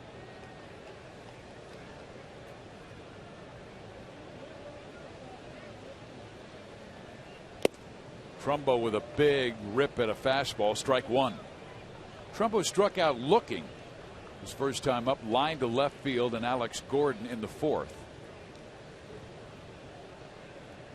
Kansas City lost 5-4 and 5-2. We did see signs of the team doing the little things well. And yesterday, Rex, may have been their best defensive game of the year with Escobar, Getz, Kane, Perez. I mean, they really set the stage to give themselves an opportunity to win, but the offense remains quiet. Consistency in 3 areas is what they look for. It's hard, and you know, managers don't get it always. Sometimes you get pitching, sometimes you get to good defense. But when you get them all 3 at the same time, it works. That's a good pitch, a fastball up in the zone that Trumbo couldn't do much with. Yeah, but Trumbo loves that high ball. He's going for it. Guthrie might try to give him one just a little bit higher. Or, after he's 0-2, he can waste a pitch. Maybe he throws him a breaking ball in the dirt. How about that slider away? Got the White Sox fishing a few weeks back. Kataris is thinking the way I am. And he pops it up right side, but this too will get out of play.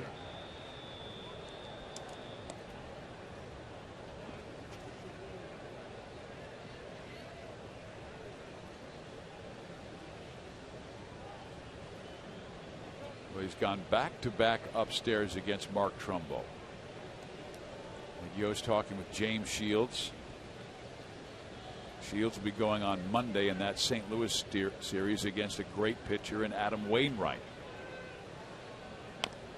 Fouled off. No, because as rough as it is right now, the Royals is 5 back. Is that what they are? 5.5? Yeah. Okay.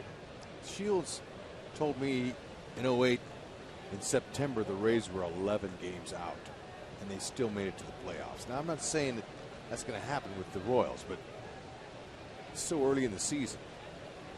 They're going to get out of this eventually.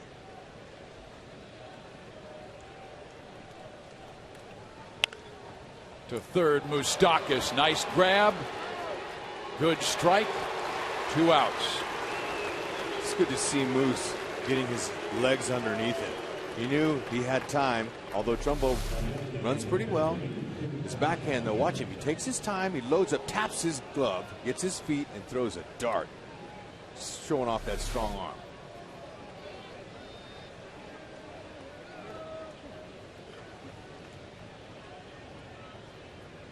So Guthrie really pitching well. 1 hit allowed and 1 earned run. Hamilton takes ball 1. Josh 0 for 2. He has struck out and flied out, and he has seen his batting average tumble to .219. And this was the guy they went out and got in the offseason, stole him from their chief competitor in the West, the Texas Rangers, for $123 million. In the previous season, they had committed $320 million to get Albert Pujols and C.J. Wilson. But you just can't go and buy a pennant.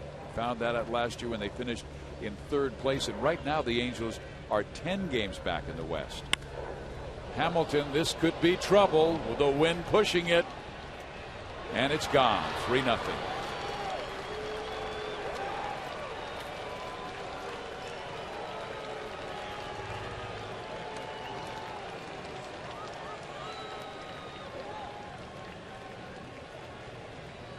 Okay, the Angels are halfway to the home run total they hit off of Guthrie back in Anaheim. That ball's on the outer half. At 94, he supplied most of the power. Good, even swing. He met it perfectly. They have now out-homered the Royals by 30. 58-28.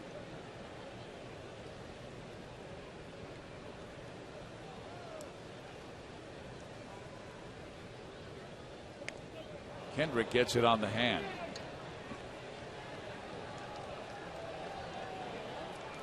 Guthrie's saying it hit the bat. And I think he also is saying that he didn't try to get out of the way of it. But you know, a hitter can't get out of the way of when he's already committing like that. And hopefully that did hit off the knob of his bat for Howie, because that hurts when you get hit down there in that part of the wrist. It doesn't hurt any time you get hit. But yeah, it looked like it caught his wrist. A lot of small bones in that wrist. Dangerous when a hitter gets hit there. And you know, pitchers sometimes when they want to come inside, they throw at the hitter's hands. They throw right there where his hands are coming through to back him off.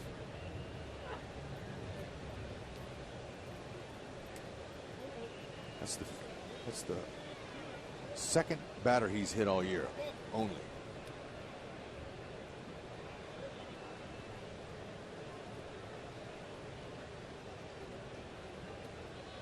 Alberto Callaspo is the batter, and Howie Kendrick, he can be a threat to go. He doesn't run as much as Trout, but he does have 4 stolen bases this year and has only been caught 1 time. He does not go, and the pitch is taken. He's more of a situational runner.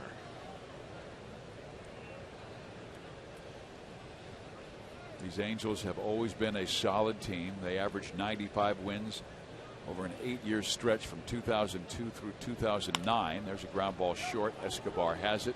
His throw in time. Inning over. A home run by Hamilton pushes the Angel lead to 3-0.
to Seattle last night. All right, routine double play, 3-6-3. But Eric Wedge is going to come out and complain to Jeff Nelson that the foot was off the bag. What nobody noticed was that ball was caught by the pitcher, Justin Grimm. Double play, 3-6-3, even though it ended up in the hands of one. Go figure. I think instant replay might have helped that one within about 30 seconds to a minute, guys. Amazing to see that. I have never seen that before. And Art Stewart, he's been around the game for 100 years. We were talking in the lunchroom today. He said, I couldn't believe that. I mean, that was just a strange play. It would be easy for the umpire to miss that on that particular instant call there because he couldn't tell. We saw the instant replay, but that's There's just, Art. Yeah, it's amazing. You know, he told me the same thing I like to say a lot. You see things every day in a baseball game that you've never seen before, no matter how long you've been in the game. Now a lefty comes on to face Hosmer, Kane, and Lowe. The Royals with a lot of lefties down in their order. That ball shot up the middle, and it will make center field. A base hit for Eric Hosmer. Hey fans, a reminder that for today only, all fees will be waived for single game ticket purchases made online or by phone. This sale is good for any upcoming Royals home game, including the Cardinals series this Monday and Tuesday, or any other Royals home game this year. Remember, this special promotion ends tonight at 11:59, so go to Royals.com or call 1-800-6-ROYALS right now. Phone lines are open and operators are standing by. Hosmer continues to hit lefties well. Came in hitting 292 off. He got a little top spin bouncer through the middle there. That's a good start. Here's Lorenzo Cain. Scott Downs not overpowering, 90-91. He's got a cutter. He cuts that fastball in on righties. He's got a really big curve. Royals had a great opportunity to score back in the fourth with runners in the corners, but Hosmer lined out to second and Cain grounded out to third. Billy Buckner with 5 shutout innings.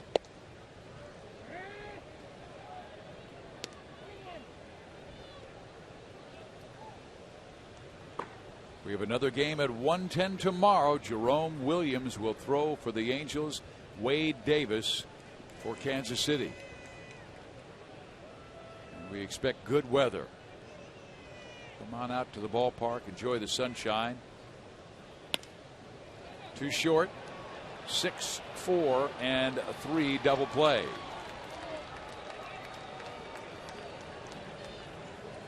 By the way, fans, the victims of the devastating tornadoes in Oklahoma need your help. To donate, visit redcross.org or call 800-RED-CROSS. Or you can text Red Cross to 90999 to donate $10. Please take a moment to provide help to so many who have lost so much. And Toby Cook did share with me yesterday that they raised $9,000 so far for the series for Red Cross, with still 2 games to go, including today. So he sent that to me last night. So thank you, fans. Yes. Every little bit helps.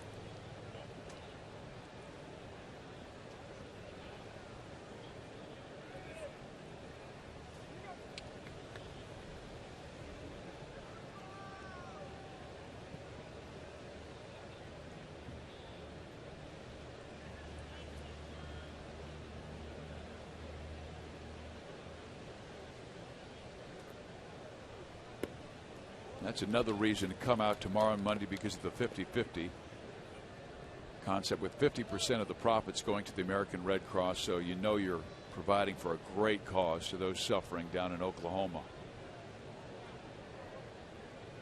David Lowe with a 1-1 count, and Scott Downs. Lefty's batting just 167 against Scott. He has that big overhand curveball, which has been so successful for this veteran lefty. He's 36 years young, out of Louisville, Kentucky, went to the University of Kentucky, a Wildcat.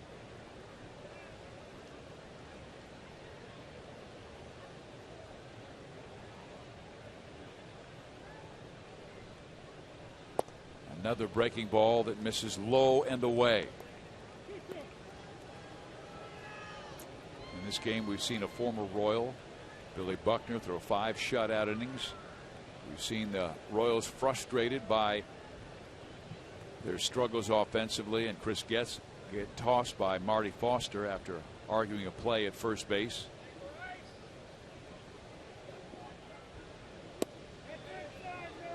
Three balls and 2 strikes.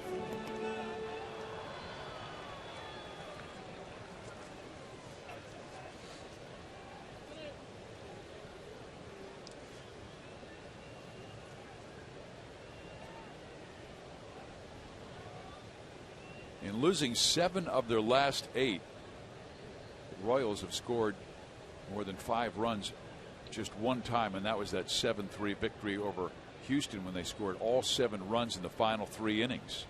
David Lowe with a ground ball sharply struck to Pujols, and that will do it. We head to the 8th, 3-0 Angels.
Games going on this afternoon. Baltimore 6-5 over Toronto. R.A. Dickey's ERA now 4.85. Cleveland and Boston tied up at 3. Swisher and Asdrubal Cabrera each 2 for 3 with an RBI. Our Mazda game break as we see the games on tap for later in the day as Guthrie heads back to the hill to begin here the 8th inning.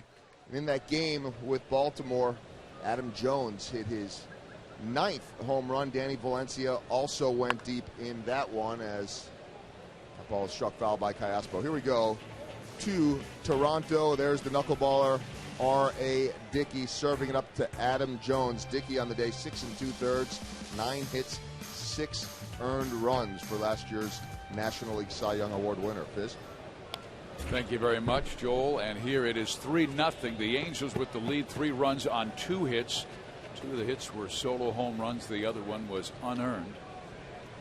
And Hank Conger, who hit one of the home runs, standing at the plate now. A switch hitting catcher from Huntington Beach, California, with an 0-2 count.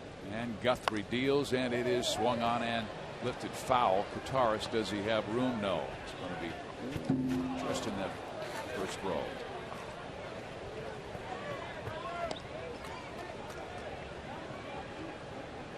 Okay, let's take a look at Hank Conger's homer here. Okay, that ball caught a little bit of the outside of the plate, but both home runs that are hit were to the opposite field off a left-handed bats. They took advantage of that nice wind that's blowing out that way, and you know, some home runs you don't need wind, some the wind helps you. Those both were wind-aided. But they're homers, no matter what. Every single game of this series, an Angel catcher has belted one. Iannetta hit one in each of the first 2, and now Hank Conger this afternoon. Play again tomorrow at 1:10 here at the K. Jerome Williams against Wade Davis. Then welcome St. Louis to town for 2 games. An afternoon affair on Monday. That will be Wainwright against Shields, and that should be a dandy of a pitching matchup.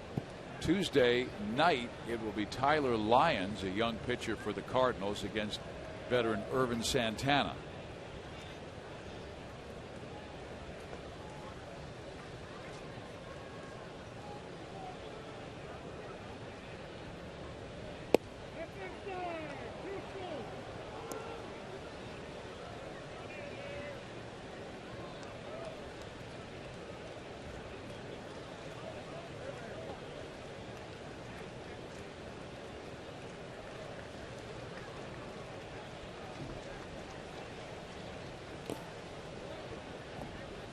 Now a 3-2 count.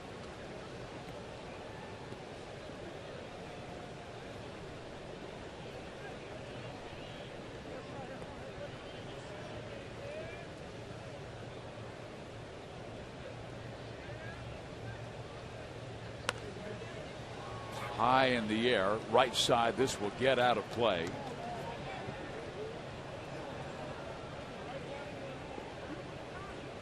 Be difficult picking that ball out of the sun. It's really a tough day today for fielders.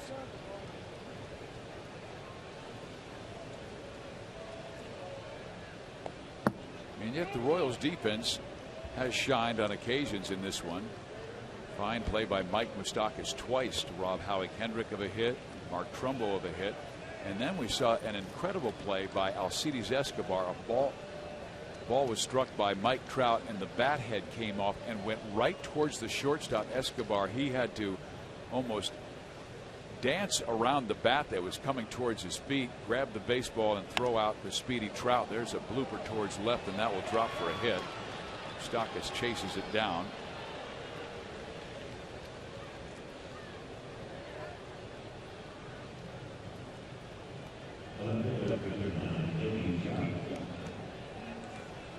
Well, that's the perfect doinker. Yeah, I love those, especially when you get to play once a week. He's having a day. Homer and single. Well, they have been hot. Winners of their last 6 games, scoring 50 runs if you include this one.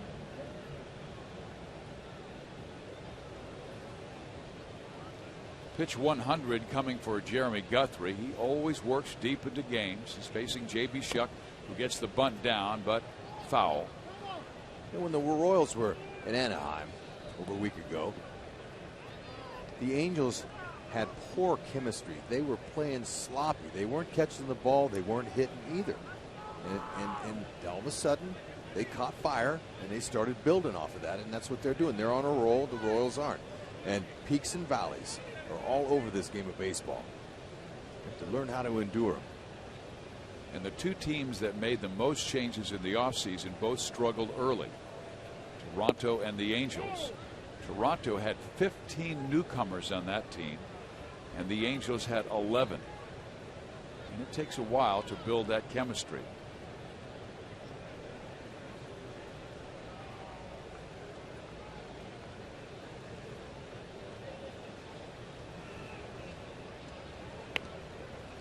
He does get a good bunt down. Moustakas' toss will not be in time, and Shuck with a beautifully placed bunt. Yeah, nothing you could do on that. Moose was way in, and the guy runs great, so that's perfect execution. We might see Ibar bunt. You never know. Well, they want to distance themselves from any chance for a Royal comeback. Moustakas comes in to visit with Escobar and Guthrie about how they will defend Ibar, who is a very good bunter, as we see the infield hit by J.B. Shuck on his bunt. Yeah, so Ibar has missed 3 bunts in this series, Rex. Yeah, and a squeeze on top of that, a squeeze bunt. And Shuck was run down by Salvador Perez last night.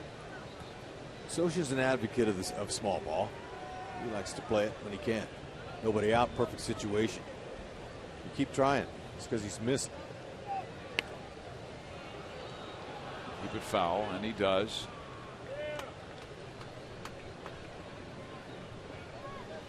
It's a perfect situation when your 8 and 9 guys reach, and then the meat of your order is just ready to come up. Lewis Coleman getting warm.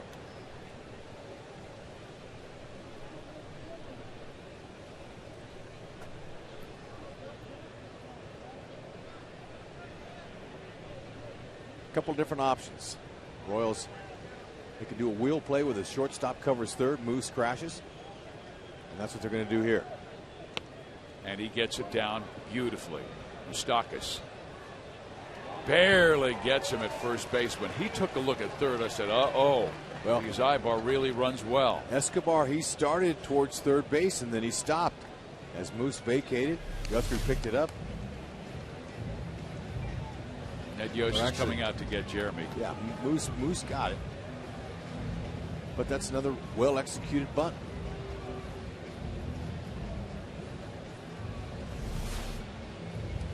Now, Ned Yost has not taken Guthrie out yet. He does have Coleman ready in the Royal pen, and they're going to stay with Jeremy. Rex, I'm just guessing. Would you walk Trout to set up the double play, even though it's Albert Pujols? I mean, every single batter in this lineup has been dangerous lately. It's possible. It's all up to what Ned wants to do. And then, you know, lots of times the manager will ask the pitcher what he feels like with first base open here. There's one out. It's not a bad call. Albert's grounded into 10 double plays this year. He's on deck.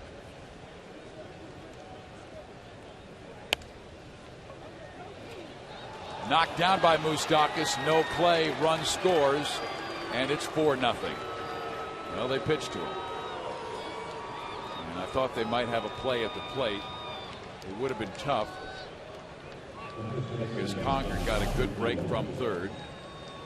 So that'll be ruled a base hit and RBI. Yikes. That's not fair to Jeremy Guthrie. Well, they are really on that line here. The bunters and that hit there. They're in a groove. Everything's working for them. And on the other side, these are the times that really try a ball player's souls. I mean, the Royals have just played miserable baseball lately, and only they can get themselves out of it. They've lost 14 of their last 18, and now they come inside on Pujols and hit him in the shoulder.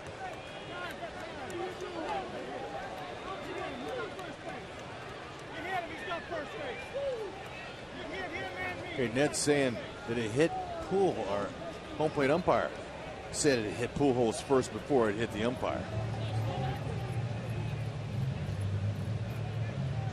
Home plate umpires Mike Everett, now Nick Kennedy, the Royals head athletic trainer, is going out to see how Mike is doing.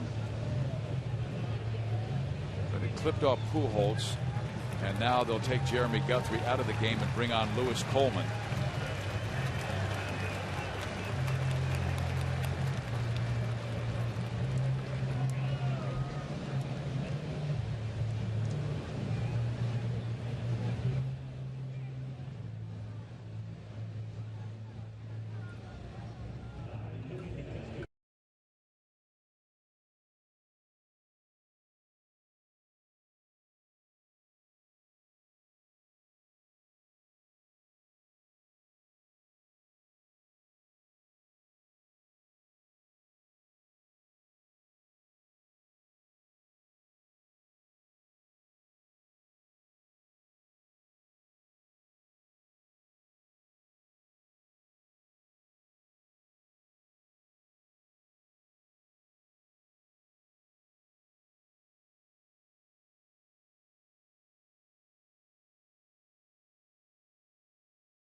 City. We're in the top half of the 8th inning, and Jeremy Guthrie, who hit Albert Pujols and the left side. Yeah, high and tight. Caught him off his shoulder, and then it hit Everett, the home plate umpire. So Albert says, you know what? That's just the second time I've been hit this year.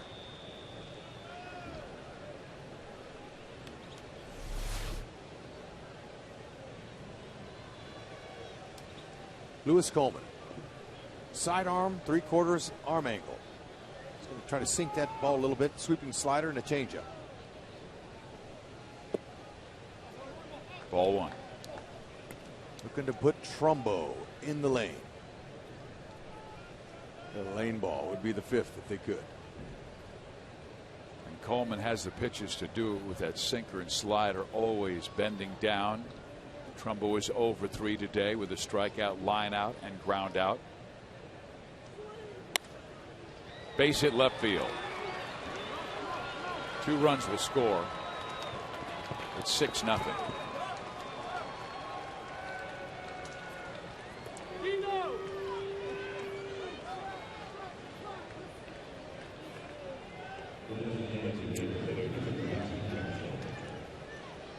Got the ground ball. Trumbo just found the hole. Low fastball out over the middle.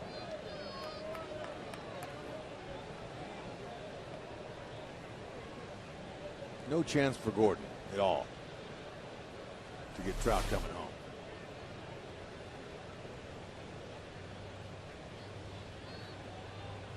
Hamilton homered his last time up. Took an outside pitch from Jeremy and lifted it over the fence and left. Guthrie deserved better. I thought he pitched very well. His line won't show that. He had a no-hitter through 5 until Hank Conger led off the 6th inning with a home run to left.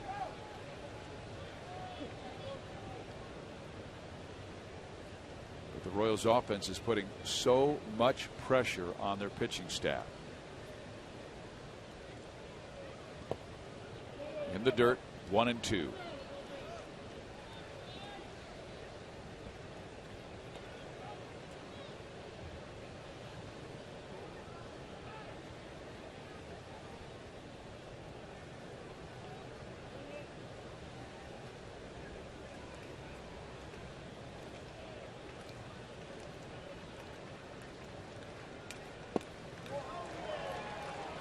Coleman strikes out Hamilton. It's a nice job right there by Lewis Coleman. Got ahead of him, finished him off with his slider. That's what they want him to do. At that angle, you know, even though left-handers can see the ball from a right-hander coming in from the sidearm like that, but you know, put it where you want it, you can get that result. That's what he's hoping for here. There's a base hit to center field. Pujols is coming around to the plate. He will score the 7th run for the Angels, and he really limps into home.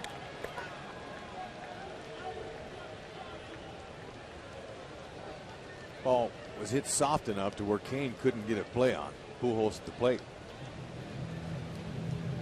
So you could close the book on Jeremy Guthrie, and I guess you could do the same for Lewis Coleman, as Ned Yost will take him out. Coleman gave up a couple of hits for 3 batters he faced. It's 7-0 Angels here in the 8th.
reality at the Royals Fantasy Camp in January of 2014. You'll be guided by Royals legends as you suit up in your Royals uniform, join a team, get personal instruction from Royals alumni, and play several games at the Surprise, Arizona Spring Training Facility. This will be 1 week you will never forget. Participants must be 30 years or older. For more information, go to Royals.com/fantasy camp. It's a great experience for you. They'll treat you like a big leaguer that you always dreamed about. Are you going to be there this year? I'm sure if I get invited.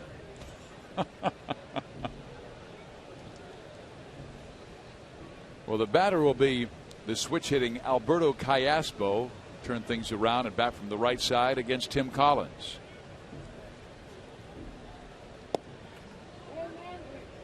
It was a close one until this inning. The Angels with single tallies in the 4th, 6th, and 7th. With the Angels breaking it open with 4 in the 8th.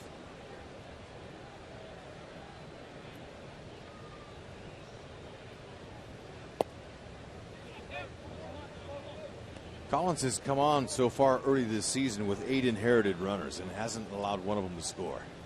He's done a nice job. Big fastball, straight changeup, and curve.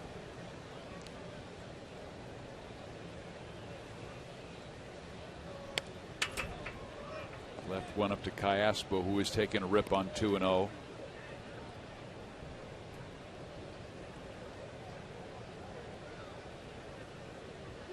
Baltimore beat Toronto today 6-5, but the Blue Jays did get some good news. Jose Reyes is starting to run on that injured ankle that he suffered here at Kauffman Stadium when the Blue Jays were in town back in April.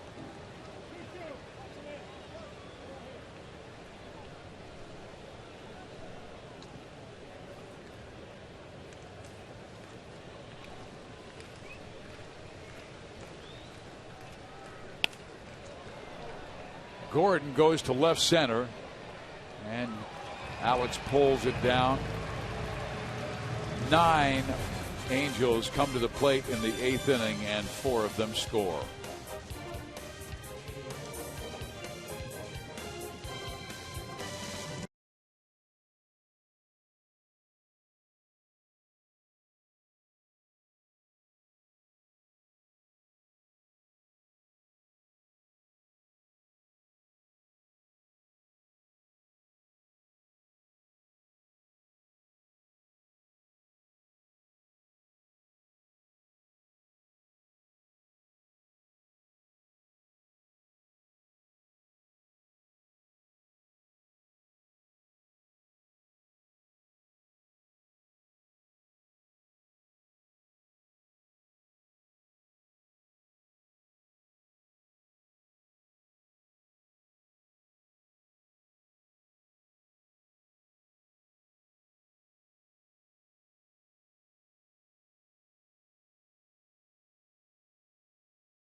Fee sale ends tonight at 11:59, so be sure to act now and bypass those purchase fees. Today, all fees are being waived for single game ticket purchases made online or by phone for any Royals home game. There are plenty of great seats available for the upcoming Cardinals T-shirt Tuesday game, so be sure to take advantage of this special no-fee Saturday. Go to Royals.com now or call 1-800-6-ROYALS. Phone lines are open. Robert Coelho comes out of the bullpen. He is the right-hander who got his first major league save on Thursday, and the Angels 5-4 win over the Royals. So they came out and gave Hank Conger a different glove, and that's more like a knuckleballer's glove because he has a pretty special pitch. He's going to go fastball, but he also has a split finger, kind of a knuckle, the way it comes out. It's like a tumbling forkball. So that glove helps him catch the ball better. It's a little bigger. Moustakas has been on twice. He was hit by a pitch and also doubled to right. Went to third, but after Kataris walked and it was a first and third situation, Chris Getz hit into an inning-ending double play. And Getz did not agree with first base umpire Marty Foster, and an inning later was thrown out. He was leaving the field on defense. Back our way, it's 2-2. Kawhi has really been a pleasant surprise out of the bullpen. He is 28 years old, out of Northwest Florida College. Earned his first major league victory on Saturday against the White Sox when he tossed an inning and 2/3 of perfect baseball with 3 strikeouts. Who swings and misses and strikes out.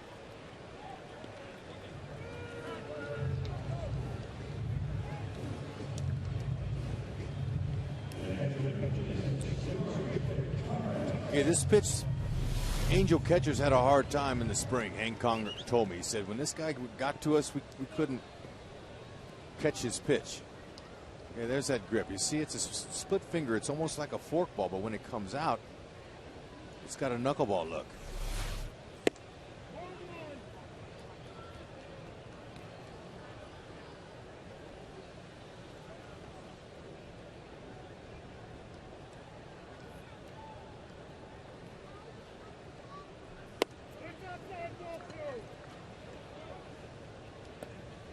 Kataris has been on once with the walk, and then he was erased on the double play.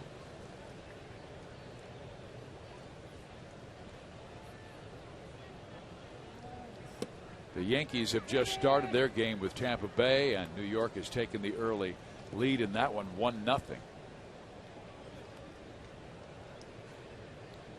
Cardinals are in Los Angeles, and they'll be flying here Sunday night. Matt Moore is trying to become the 5th youngest starter of all time to go to start the season 9-0. Good luck to him.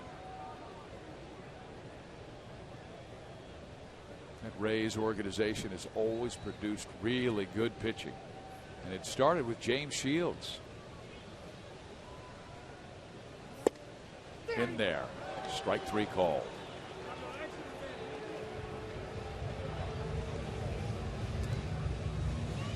Elliott Johnson will bat for the first time to replace Chris Getz. Chris was tossed from the game in the 6th inning.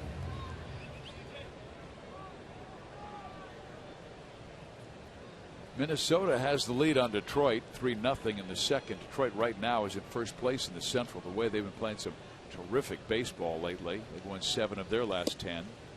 But Cleveland has really kept pace pretty well. Cleveland just a half game back.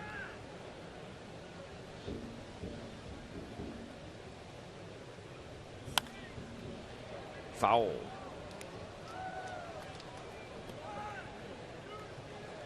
Elliott hitting .271. And as many of you know, he was the player to be named later in the trade where the Royals were able to acquire Wade Davis and James Shields.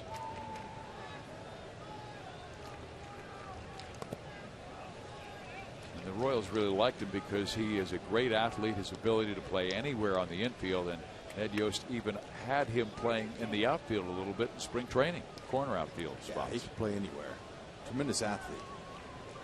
Great pickup. Yeah, I mean, I was shocked when Joe Madden threw him in on that.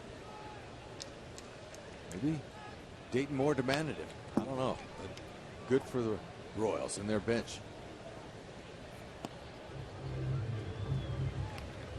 Davis is going to get the start tomorrow.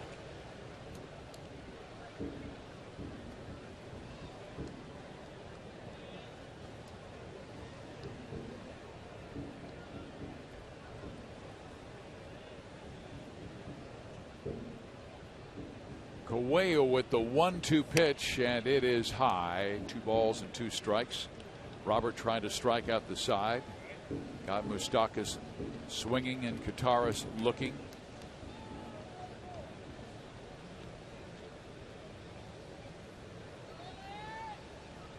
Very good crowd today, 27,958. A partly cloudy day, just a few clouds overhead. And there is a knock to right field, so Elliott Johnson gets a base hit.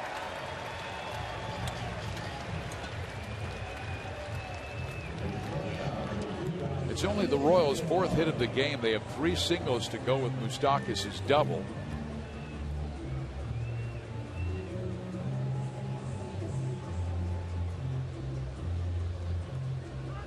Put a nice easy swing on it. Didn't try to do too much.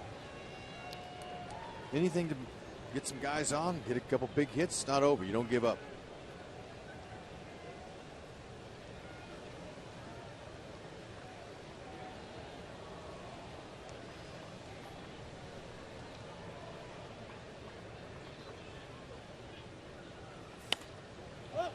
Popped him up. Right side for Mark Trumbo. He's there and makes the catch, and that will end the 8th inning for Kansas City.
We want you to join Fox Sports Kansas City and Rally House for K-State Day on June 9th.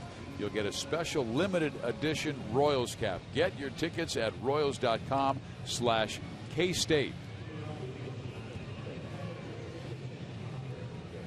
Well, Greg Holland hasn't had much work lately, so he will come out of the Kansas City bullpen.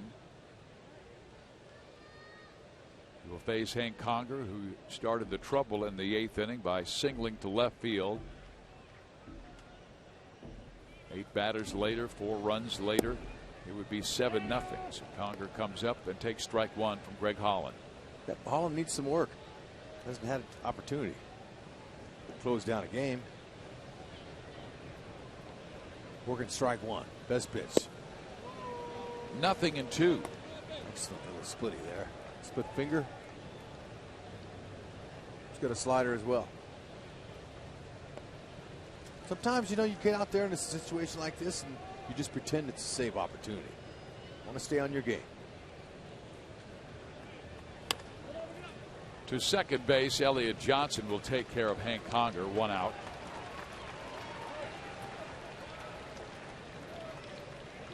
Fans vote for the Royals Player of the Month, sponsored by Majestic and Rally House. Vote at Rally House stores and get a chance to go on the field and meet the winning player.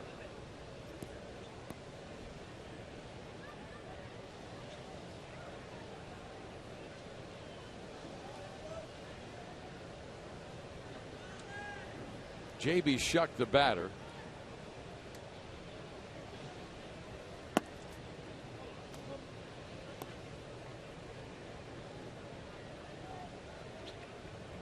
JB dropped a beautiful bunt.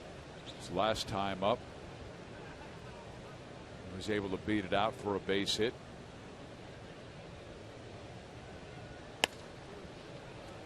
Past Escobar into left field. So JB with his second hit of this game.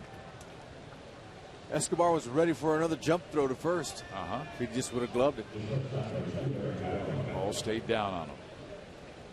Well, there is some good news with Kansas City. Left-handed hurler Danny Duffy, who's been sidelined since undergoing Tommy John surgery last June 13th, will begin a minor league rehab assignment tomorrow, when he's scheduled to throw 4 innings or 60 pitches for Northwest Arkansas when they play in San Antonio.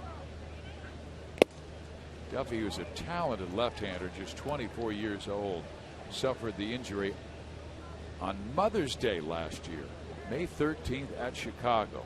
Had the operation 1 month later. Yeah, it's nice to see them just easing him along, not trying to force him, and his velocity upper 90s. That'll be a welcome addition whenever that happens, and it's a real pleasant surprise or a pleasant decision that you have to make, because at the time when he gets ready to be brought up here, you know, maybe there's a struggling pitcher, or there might be an injury, or you know, you could slip Luis Mendoza back into that long man rotation. It just depends on how good Duffy's doing. Could always use a lefty. Felipe Paulino, also coming back from Tommy John surgery last July 3rd, remains on his throwing program at the Royals minor league facility in Surprise. Two guys getting healthy.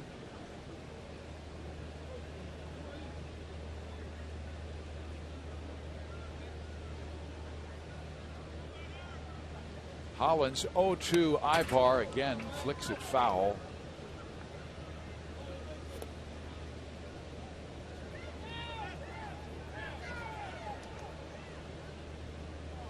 This is a short homestand for Kansas City. The crowds have been good. We hit the road again after the St. Louis series on Monday and Tuesday, and then head to St. Louis and Texas before a long homestand in June. Swing and a miss, and Ibar strikes out. Yeah, look back at home plate umpire. And he said, hey, was that a good pitch? Looked like a terrific pitch. Yeah, and you know what? It looked like that was his split finger, is the way he's splitting that grip. Almost looks like a changeup. Sometimes it's confused with his slider. Nonetheless, it goes down, and it's very effective.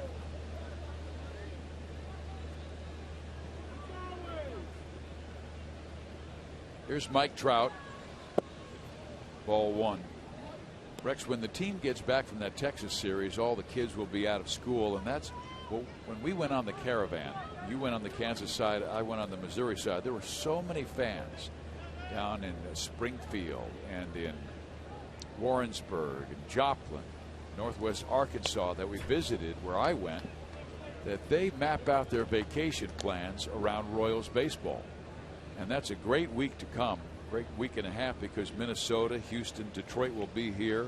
You've got them on the June 4th through the 12th.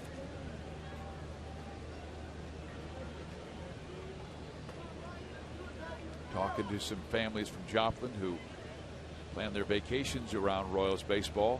Come up here, go to Worlds of Fun, and then watch 4 or 5 baseball games during the week.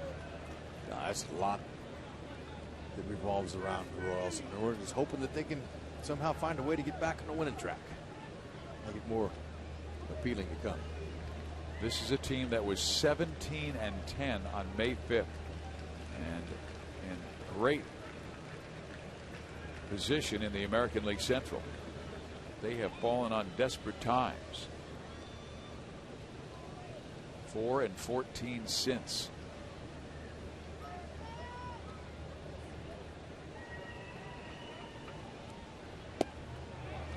Hollins strikes out Trout. Angels are done in the 9th. Bottom of the 9th we go, and Alex will lead things off. He looked sharp.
Earlier, it's Miller time, brought to you by Miller Lite.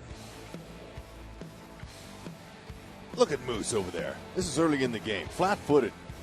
That's not an easy play. Long throw across the diamond. Important to stay on top of that ball.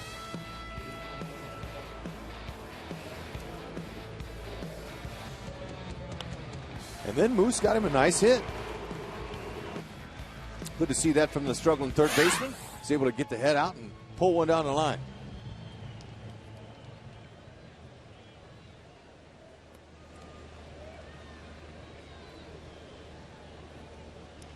Here is Alex Gordon. Just one hit in this series, 1 for 10.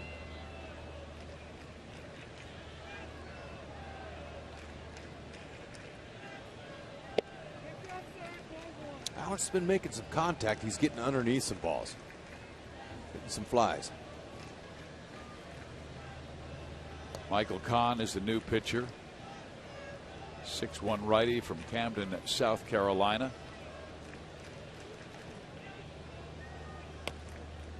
And obviously these are difficult times for the Royals, but I remember talking to Kevin Seitzer about Alex Gordon last year.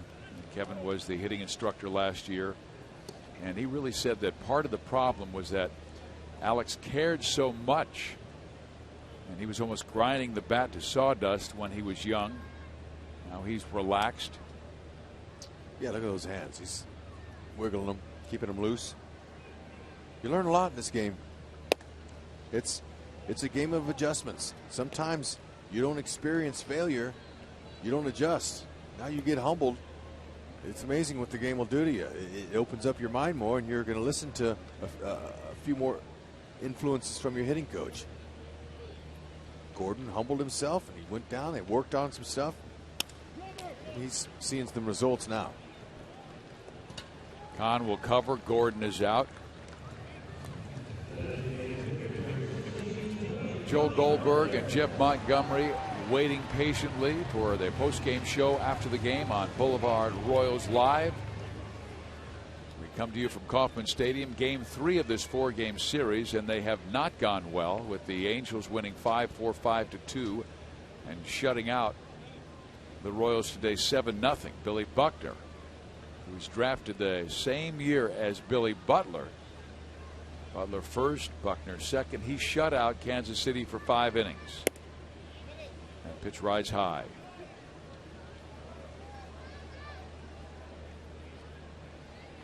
Tomorrow afternoon, Jerome Williams against Wade Davis.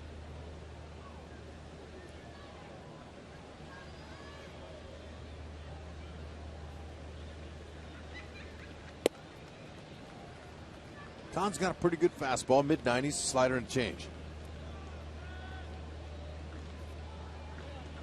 I mean, actually, a mid-90s fastball, that's a good Major League fastball. Nothing wrong with that, as long as you locate it.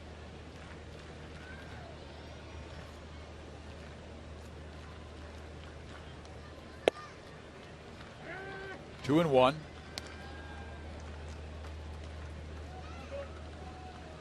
You don't give away at bats either. I don't care what the score is. Billy knows that. He's looking for something to drive. Take every at bat like it could be your last. Hitters do that. They don't want to give any away. That's what Pete Rose used to say. He would go 4 for 4 in a game, come up a 5th time, and he'd want it just as dramatically as he did the other 4, because his attitude was, you may go 5 for 5, but you may be staring at it 0 for 4 the next day. So get him while you can. That was a guy who never gave away an at bat.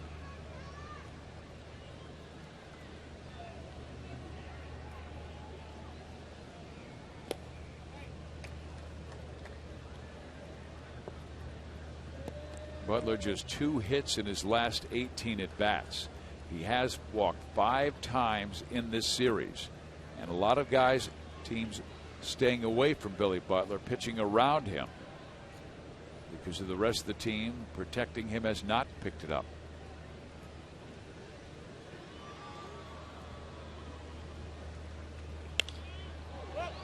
Skied in the air. Trout gives way to J.B. Shuck for the second out. Okay, a lot of communication going on out there on that one. That ball hung up there for days. Even though the center fielders got priority, Shuck took that one.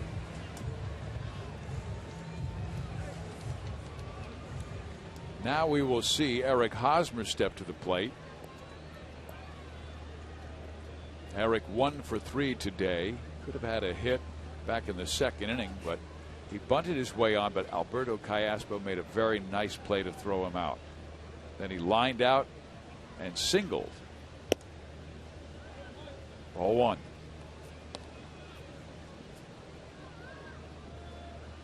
So Hosmer hitting .360 the last week, but still not squaring up the baseball like they expect him to.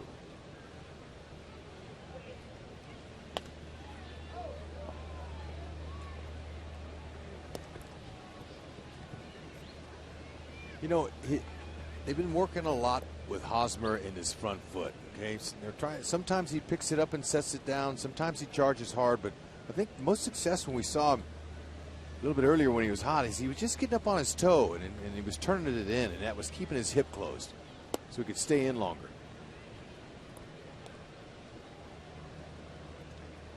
Front foot for every hitter sometimes can throw you off. If you're striding too hard, your head comes with it.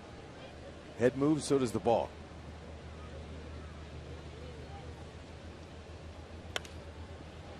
Popped him up left side. Shuck calls off Eric Ibar to make the catch, and the Angels have won 7 straight games, and the Royals have seen their losing streak stretch to 4. It is a challenging time for the Kansas City Royal baseball fans. Our forward play of the game, Josh Hamilton, and he is a young man who will be speaking after the game on Faith and Family Day here at the ballpark. Okay, got up underneath that one. Guthrie, he was going pretty well. Gordon did all he can to try that climb that big wall out there, but the wind helped push that out. That got them all started.